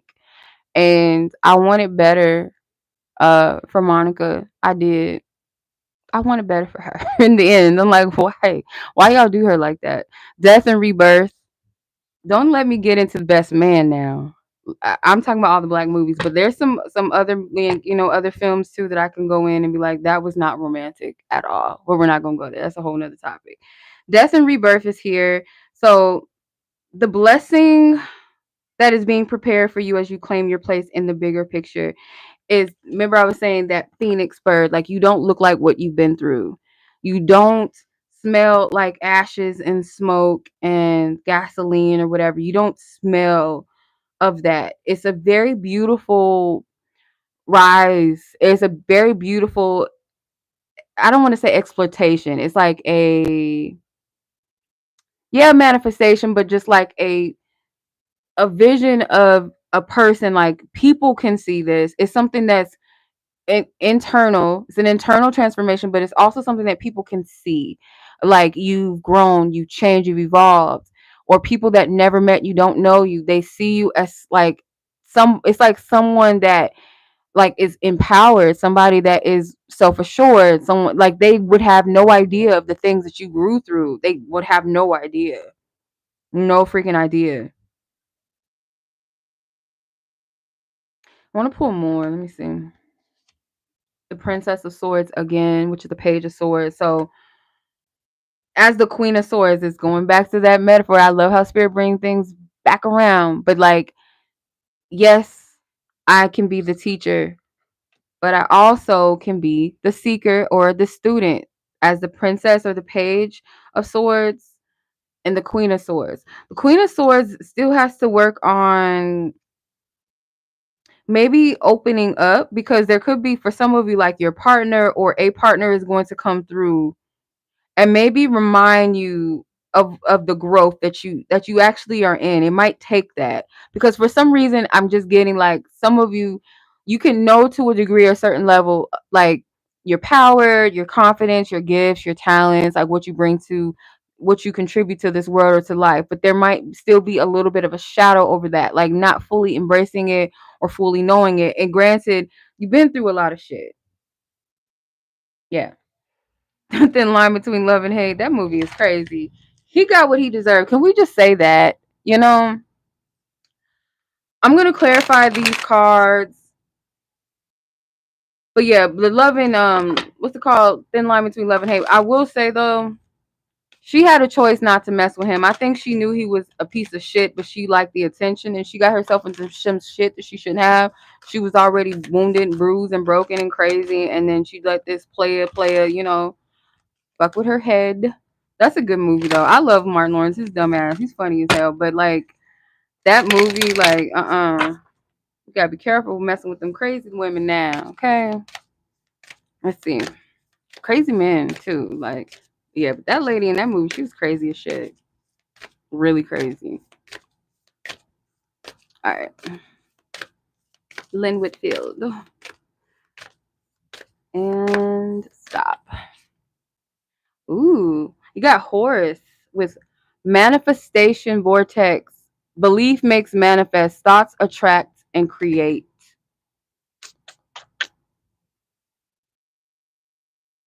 So yeah, I read some astrology updates where some of the posts, like some of the threads that I was seeing, they were talking about how manifestations are going to happen a lot faster in this year or this upcoming year, 2025. And it's most likely because of all of the karmic clearing and stuff like that of this year and previous years. Definitely this year was like a karmic clearing energy, was it not? Was it not? It never. Darnell. Yeah, that was his name in that movie. Darnell and Lynn Whitfield was Brandy. That was her name in the movie. Yeah, she was crazy as shit. Like anybody that could sit there and like take some oranges and like, you know, swing on themselves is you're fucking sick. You crazy as shit. She was crazy as hell for that. Like, girl, no. You could have put on some makeup instead of, you know, this is what happened. This is the bruises. But no, she over there really about that life. She's crazy. You have the green Tara with healing light, wellness unfolding, knowing that healing is a journey. Yeah, a humbling energy. But it also could be the heart chakra. So some of y'all, if you feel led to work on the crown chakra, I'm getting the crown chakra, the third, sorry, not the crown chakra, the solar plexus, and the heart chakra, maybe the throat. And this card fell out on my lap. It's Rama and Sita with holy union, soulmate connection, and romantic opportunity. I keep saying this, y'all, and it's not to hype up stuff like these like a twin flame reading type, you know, the commercial version of a twin flame reading. Like, that's not what I'm getting at with this. But I do believe that your purpose is tied to a union with your partner or a partner that is destined to come into your life. There is some sort of purposeful connection with this. And a lot of y'all, like, you may not believe it, but hey, um, you do have a soul's mate. I like the word soul's mate. Like not a soulmate, but your soul's mate. Like your soul. Like you're the mate to that. Like it, I do believe that there is that. And there's the concept that we have multiple soulmates. Now I believe in multiple soul tribe members. I believe that. And that you can have like, read it as a romantic situation because you might be attracted to that person, and there might be something about them that you resonate on a deep level, and you might place that romantic energy on them. But I believe that there is, if not for every human being on this planet, and it's 11 views and 11 likes, 1111. So I know this confirmation. There is a divine connection for you, like someone that is for you, specifically for you, and you for them. And there's some type of purpose in this. That may not be for everybody, but you know. Not their story was drinky too. Damn. Not their story. Yeah. I don't know what it is. We like humans. We like pain in our love stories. We like to just go through some shit.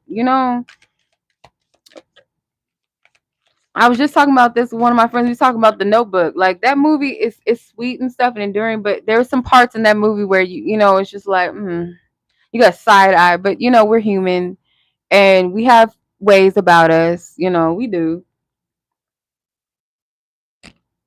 I'll take the Notebook story over the Love and Basketball. I'll take that. Ain't no way you gonna be a house husband while I'm sitting here playing for the Mercuries and you just chilling playing house. Like, ain't no way that's gonna happen.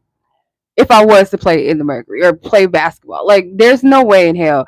And I'm not gonna be Nina and Darius and Love Jones. Like, there's no way in hell we gonna like fuck each other over, not know what the fuck we want, and then like play house and it's toxic. Then you still talking to your exes and shit. Like, that's not going to happen. We ain't gonna do that.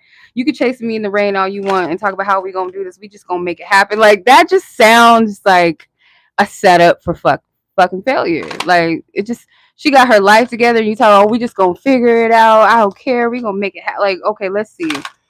Because his track record hasn't been too good in that movie.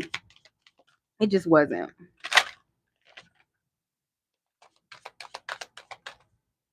Oh, thank you. Oh, thank you, KA. I appreciate that. Blessings to you. Which one you haven't watched, Moon? The Notebook? You have balance as well. The yin and yang energy. So, and he also has like a scale in his hand. Let me see. What are you saying, Spirit? Empowerment. Yeah, your person should contribute. You and your person should contribute to each other and empower each other and have balance. If it's too much overextended, because we're done with that. If it's not balanced, if a person is not balanced enough within themselves or have enough self-control, self-governance, discipline, and integrity enough to show up for a connection or choose not to and be honest and real about it, you ain't got no business dealing with these people. If you know within yourself that this is a connection that is not for you and it doesn't empower you, or you don't feel led to pour into it, don't waste your time. I feel like this year, with it being the number 8 is a karmic number. Like I said, this year was like busting on people's asses karmically. If not like instantaneously, then just like wait for it, wait for it, wait for it. Oh, you know, that type of karmic energy. But karmic energy doesn't always have to be a negative karma. It's a positive karma too. But it's like clearing and making space for things to be corrected and to be balanced. That Mayat energy, weighing of the heart, like where's your heart at? Because some of the things that we're like wanting to attract and manifest and come into, our heart may not be in the right posture to receive that good thing. We can get some bullshit now. We can get some stuff, that's quick, fast, and easy that don't stick. We can get that all day. But to obtain and to be able to actually steward and nurture and appreciate a true blessing, you have to be in the right posture for that. And that could be why like certain things are not delayed, they're not denied. It's just a little more time is needed. Things need to be worked through. There might be things within you or your environment, relationships that's like, with that, this balance card, it reminds me of Libra, and it has like the yin and yang. Some partnerships that are not equally yoked or vibrational matches to you, and I don't just mean romantic ones, might have been stripped out of our lives during this year of 2024, because 2025 is creating room for better, for more aligned energies. And that includes a relationship with yourself. The faulty relationships that we have with ourselves in any capacity, that was stripped as well. Like, let's deal with this shit now. Let's work through it. And some people did, and some people said nope. Because you have to empower your own self to be able to like motivate yourself. It's always beautiful to have people around you that can pour into you and empower you and motivate you, but you have to be that first spark. You're not going to do anything that you already don't want to do, no matter how much somebody tries to encourage you and empower you or pour into you. If you don't want to do it, if you don't believe it or want it for yourself, you're the only person that can tap and turn that light on for yourself. All right. I don't know, what was I going to do? Um oh, let me pull some more oracles, and I'm going to ask our last bonus question, and then we'll get into the spell stuff, and then our reflection. If anybody want to participate in the reflection activity mentioned earlier, what energies are at play when it comes to this year? Ooh, see, my intuition, like, can y'all not play with me? Don't play, okay? Can we trust over here? And I'm just like, so you have the Taurus card. Like I said, there's something significant with Taurus season, and then you have Mars and Venus. What the fuck? Business partnerships all day. Between, I feel like Venus and Mars, like, their energy can be a little chaotic together as well. It's like that passion, but it's like it just fucks everybody else over around them type energy. But in this instance, I'm getting the positive. This is feminine and masculine energies within yourself to create around business. So some of y'all businesses, like, as a result of the work that you've done, 2025 could be prosperous for you in the areas of business, because Taurus deals with money and assets. It's the ruler of the second house, ruler of Venus. Venus is like that beauty, that, luxury, art, creativity, and also something with comfortability as well. Our possessions, our life pleasures. So if you're looking for a very passionate partnership, most likely y'all gonna be able to manifest that, or it's already on its way to you. Like, you've been manifesting it. And like I said, power couple vibes, or being in business with your partner. Your passion and their passions meet. You make things beautiful, this person gets shit done, or vice versa. Could also be Taurus, Libra energy as well, because I did kind of pick up Libra energy, Aries, Scorpio energy season. You guys might have a Taurus Venus or Taurus Mars, so this could even be a more of a confirmation. Maybe this reading itself, like, this is a confirmation for those of you with Taurus energy, Aries, Scorpio, Libra energy, or Venus and Taurus, or Venus and Mars, or Venus and Mars, Taurus and Mars, Venus and Mars, like, uh, yeah, no, yeah. So that's what I'm getting with that. Okay, so that's confirmational. Confirmational. Okay, so North Star. That's our bonus card. So our North Star. What is our guiding light in 2025? So this is just going to give us that inspiration and reassurance. So what is that guiding light? What is it? I'm going to pull from this deck. And of course, those cards fell off the table. Okay. Ooh, well, wrong card. That don't go in there. Okay. So I'm going to use this Divine Masters Oracle deck. What is our guiding light, our North Star that offers us hope, inspiration, and guidance for the year 2025? What is our North Star called? Rumi. Y'all might know some of his quotes and stuff that, it says mystical knowing, breaking boundaries, personal experience of God. Ooh, I like it. I like it. I likes it a lot. So our guiding light is our inner knowing, our connection to source God, and being able to break these glass ceilings. Like our guiding light comes through that. I'm gonna tell y'all a story. I probably told this 1,000 times before, but I had took a trip. This was back in was it 2021 or 2022? November of 21 or 22. I took a trip. It was a family friend's wedding. We went to Hawaii, and there was a Airbnb that we were staying in. I remember as I was getting dressed to go to the wedding, something kept telling me to look at this scripture. I knew it was a scripture because there were scriptures like throughout the Airbnb, like little, those little cute portraits with the flowers and the nature settings, and it's got like biblical scriptures and shit on it. There was one like at the farthest end of the room, and something told me to look at it. And I didn't. I didn't listen to my intuition, but something kept telling me to look at that scripture. And I left. I had a spiral moment because I had an edible. I'm not gonna lie. I had an edible after the wedding. Like one of the girls at the wedding was like, "Yeah, I got it," because I wanted one to take because I knew this lady out here that sells edibles and she makes like some good ones. Like she makes like baked like oh my god, her banana pudding is so good. But she made like this cookie. It was like a graham cracker type banana pudding cookie that she made, and it has some some stuff in it.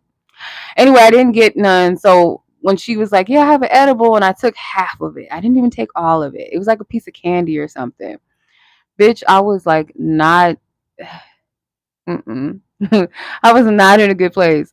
I went back to the hotel, went in there. I was by myself because everybody was like in separate cars, and I kind of walked from the drop off back to our Airbnb. So I was by myself for a little bit, and I was like tripping the fuck out in there, like spiraling all these thoughts. I was like, what the fuck is going on? I'm trying to stop it, trying to take a shower, bitch, watch it off. I wasn't doing nothing right. I was just like in there spiraling. I went in the room and I sat down, and I just felt like I heard something say get up and walk to that picture. I got up, I walked to the picture, and I started boohoo crying because that scripture that was on there spoke to me because I have a shirt with that scripture on it. And that scripture came to me a couple of times, and it just was like like whatever I was battling in my mind, that scripture like combated that tenfold. Like whatever that is in your mind, you need to break that glass ceiling. And it was like something broke off of me in that moment. Like like, and I was unhigh. I was unhigh after that. I was unhigh after that.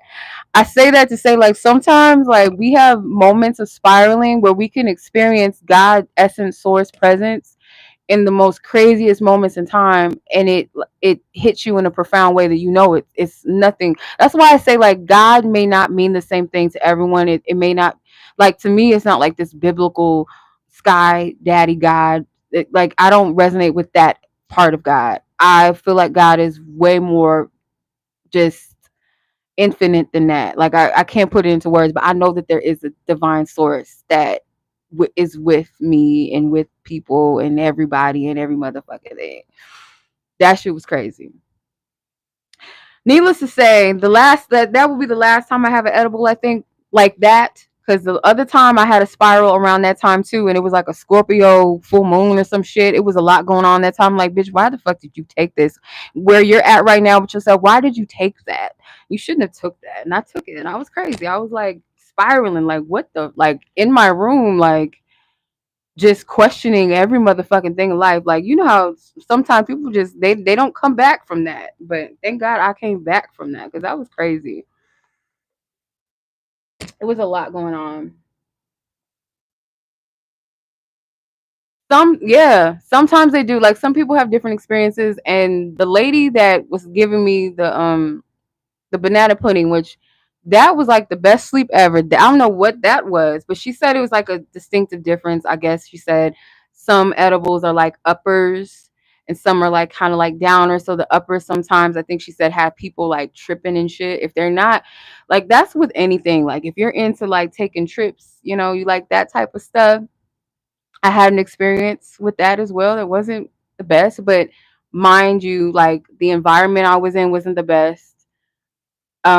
whatever I had going on. It's like for some people it's like it's a numbing thing, and they have, and some people it's like their experience is good because their energy and their vibration is cool at the time, and some people it's like it makes you just deal with shit. And I think every time like I take certain type of like the trip that I went on and then the edible thing, like if I'm in a certain space, it will amplify that shit times 10 or like make me look at it, you know? So I don't know. Everybody's experience is different. I don't know. Some people be like, girl, I saw the moon and it was fucking turquoise and then it was like psychedelic turning into like tie-dye and shit. People be having good experiences. Some people see like cartoons. Some people have like profound experiences. Some people have fucked up experiences, paranoia and all that shit. Some people don't come back. I don't want to be one of the motherfuckers that cannot come down and come back and get their mind right. Like I just don't want that. Mm-mm. But yeah, your guiding light, it's going to be different for each and every one of you because the last part of this card, it says personal experience of God. People experience God very differently because our unique relationship with the source creator is not going to be completely the same as the next person. So whatever that guiding light is, it may be through a personal experience that you encounter and have with source God. And sometimes we need that because we get so caught up in this physical realm and the mundane day-to-day shit that we can't see the forest from the trees. Sometimes we lose connection and lose sight of what really matters, and we get out of touch with ourselves and the world around us sometimes. So those experiences, those encounters, it could be not like mine, might not be as heavy as mine. It might be a little bit lighter. It could be you experience God through another person. You experience God through a dream, um, through sex. I don't know. It could be fucking anything. Don't put a limit on God. That's why I be telling people like I can't describe that. You have to have your own relationship with Source God and what that means to you. And I know that word is kind of triggering because it makes us think of the Sky Daddy, like, I'm condemning you to hell and all that. Like, no. And then Buddha is at the bottom of the deck. And heightened awareness, make peace with your thoughts and your world. Yeah, beautiful. I love these cards. I forgot how much I really love them. All right. So on to the fun stuff. Let's get it. Let me move my drink out the way because it's in the way.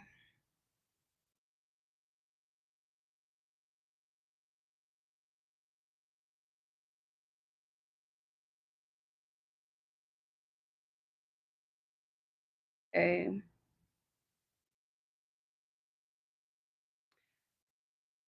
I'm gonna have to fix the timestamps. But let's get into the little altar spell that I want to share with you guys. I was inspired by it was this post I saw online, and I don't know if you guys ever heard of it's a celebration or a festival called Yalda, I think is how you pronounce it, or Yaldai. I think Persians and Iranians celebrate this festival, but in short, it's a festival around the winter solstice celebrating a specific sun god. So I was like, I had to research this, that the word Yalda actually means birth. So I thought that was interesting. Like, I wanted to do something. I'm like, what kind of altars or some sort, like, do I want to do a vision board thing? Do I want to do a journal thing for New Year's? But I'm like, I want to create this festive fixture. It could go on your altar space, it can go in your living room or your kitchen, like where you can see it, and to set your intentions. So let me like get into the whole ingredients. So this New Year's resolution magical altar, it does incorporate like herbal magic. It also incorporates candle magic. So you can make this and tailor it however you want. But I will say, like, the only thing that I wouldn't take away is one of the main things that you're going to need. So let's get into the main things that you're going to need. Sure. I'll share some of the things I used. All right. Do do do do. And I'll show you guys. You probably see it kind of right here. You can kind of see it just a little bit. So The first thing that you're gonna need is a wine glass. You can use I would say use like a very sturdy, like a wide set wine glass, nothing like too short and prissy. And it's got thick glass. Mine has thick glass. I'll show you guys in a moment, but you're gonna need that. You're gonna turn that glass upside down to where the cup is flat and then the base is upward. And then you're gonna take one of these foamy foam blocks. People usually use these for arts and crafts.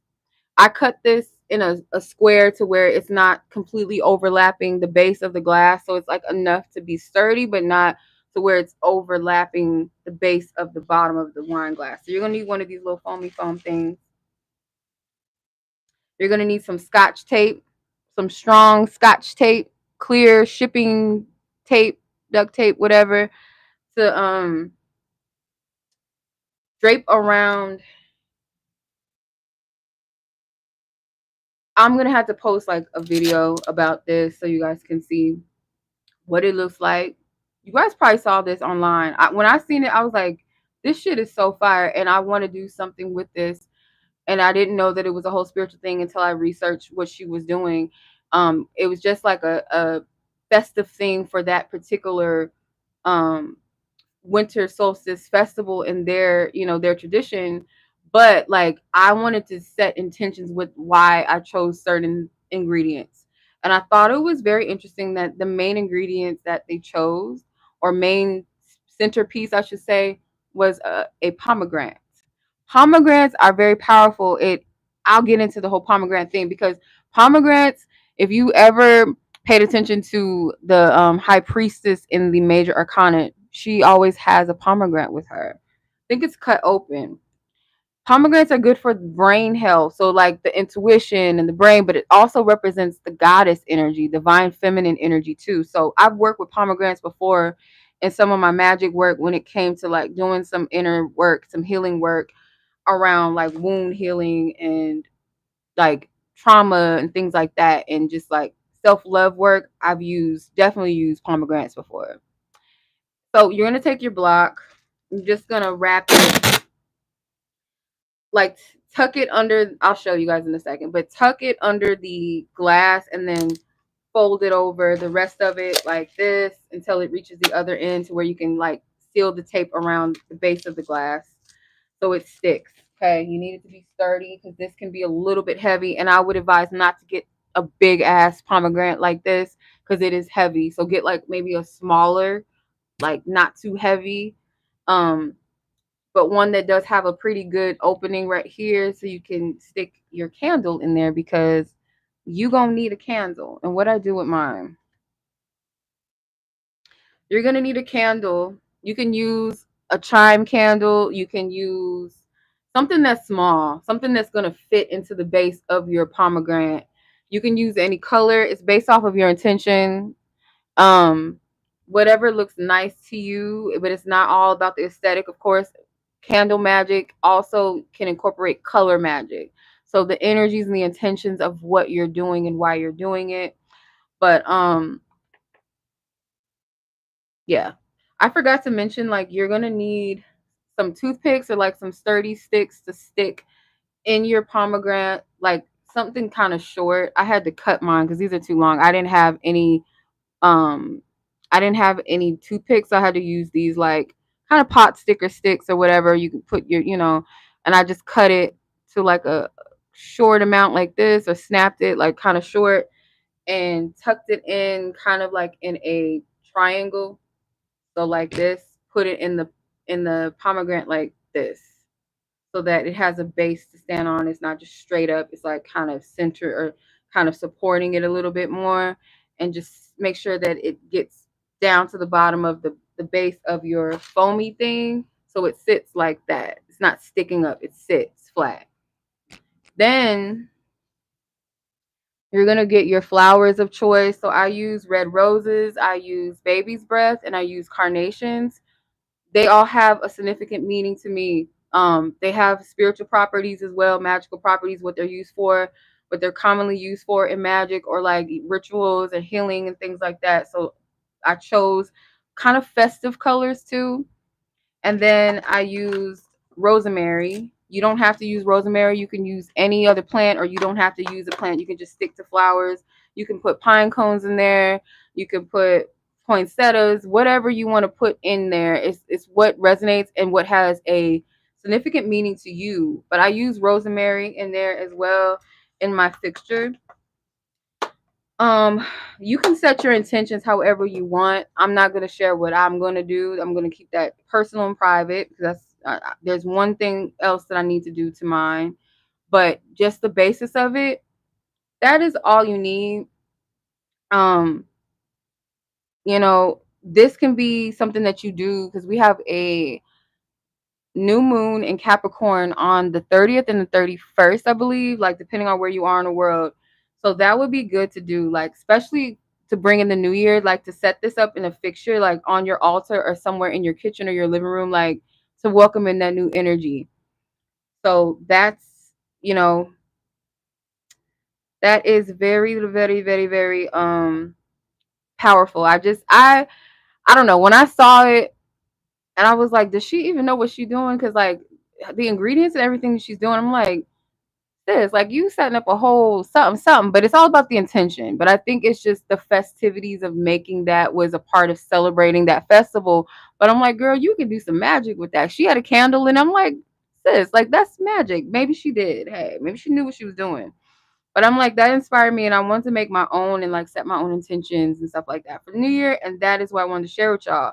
So pomegranates are good for abundance work as well. Attraction, divine feminine power energy as well, like a sacred feminine energy or honoring of the goddess. That's why I love pomegranates. And they taste so good.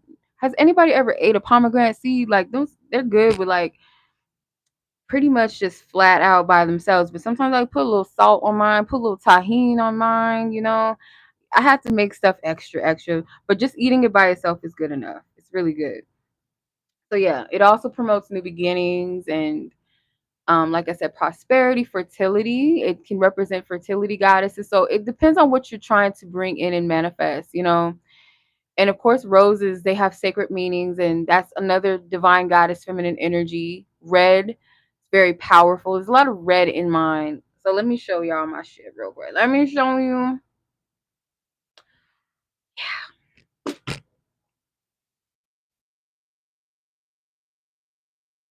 I have to be so careful because it's kind of heavy. This is my fixture.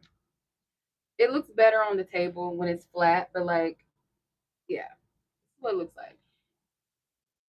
It is a lot going on. Okay. I'm probably not going to use that red candle. I just did that for aesthetic reasons and purposes only, but um hers look way better, but this is just my version of it.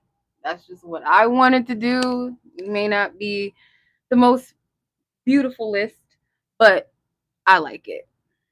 I like it a lot. But yeah, that's pretty much all when it comes to that section of things. I don't know. I don't know if I'm gonna leave it up here. I'm gonna put it in my living room. Um, I don't know. I thought about doing like a family thing with this, but I'm like, oh, I don't know. I might do something different. I might take it apart and like make something completely different. I don't know, but uh yeah. Put some baby's breath in there, some carnations, roses, rosemary. Yeah. I want to do something else to it. I don't know. That's how I am. I'd be like, I'm gonna do some other shit. I just want to do some other shit. Yeah, but yeah. So this was a lovely live. If you guys want to interact, I'm gonna open up the chat. Y'all are free to put your resolutions or your intentions of what you would like for the new year. Like, what is the energy that you plan on bringing into the new year? Okay. All right. So this is the outro to our live. And like I said, if y'all want to leave a closing message in the chat, like what is it that you want to see for the new year for yourself? What are you releasing? What are you letting go? It might be a testimony to someone else, but yeah. And then also as a journaling, like just reflect on what lessons you learned from 2025. How did that help you? What wisdom did you gain from that? What is it for you that you can regain from all of this that will prepare you for a new phase too? Like, what does that look like for you? So yeah, claim one big thing that you want to like see for yourself in the year and like hold yourself to that. Hold yourself to what that is.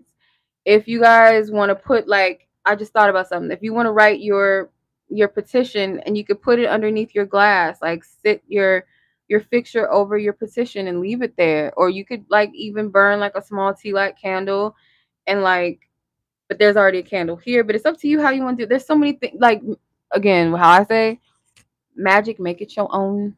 It is your own. It is your own shit.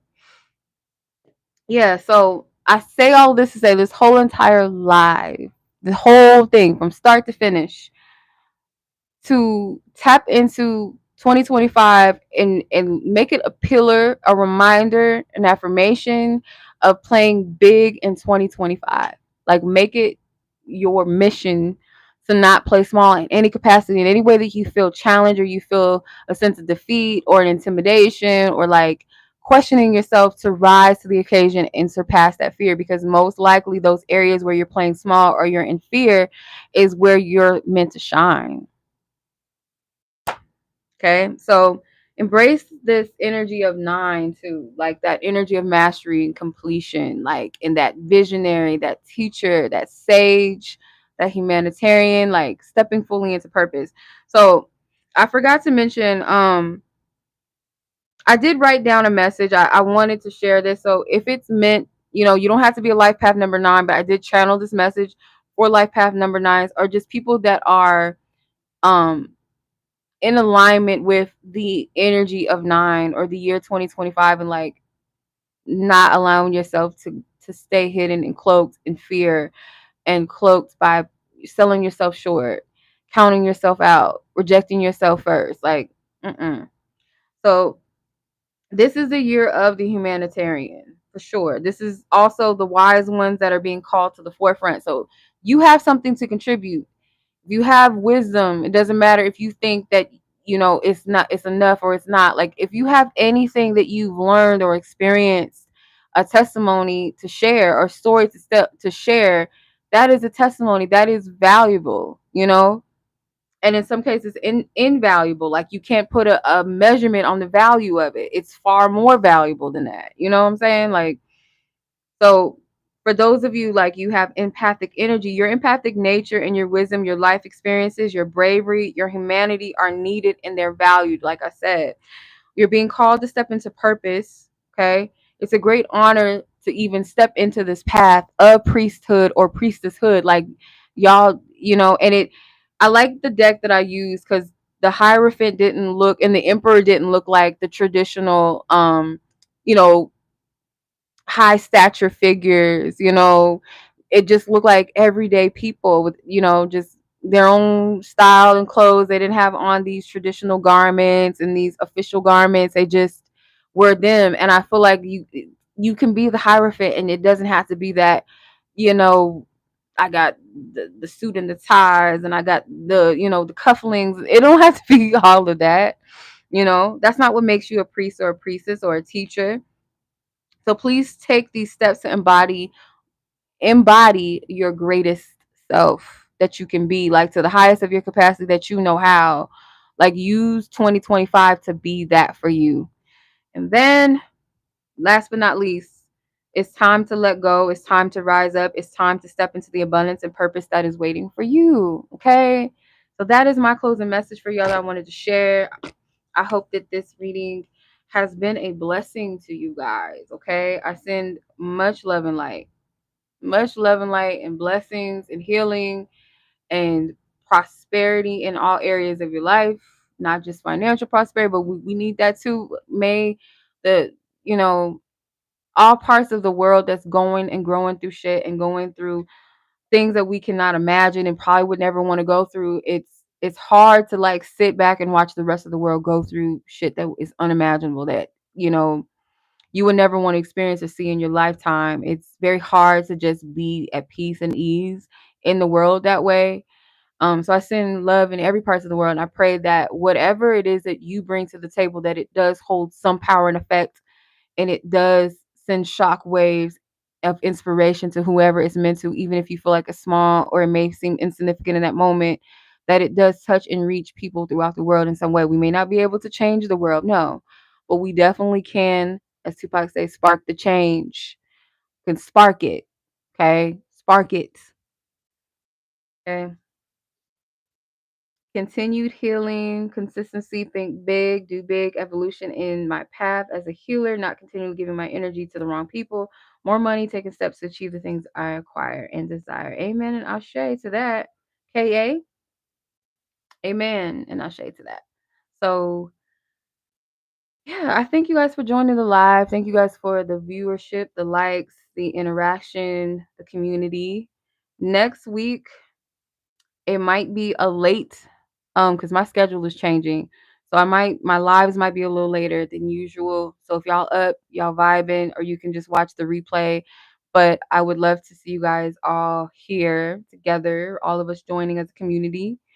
Um, so yeah, no beef, no drama. That is great. That's beautiful. I love that everybody was interacting and enjoying each other and contributing and speaking up and allowing yourselves to be heard and seen. That is wonderful. I appreciate you guys. So may your fairy dust stay popping. And I'll catch you guys in the next one. Much love as always. Be blessed, be safe. Peace. Happy Friday. Happy Venus Day. I'll catch you guys in the next one.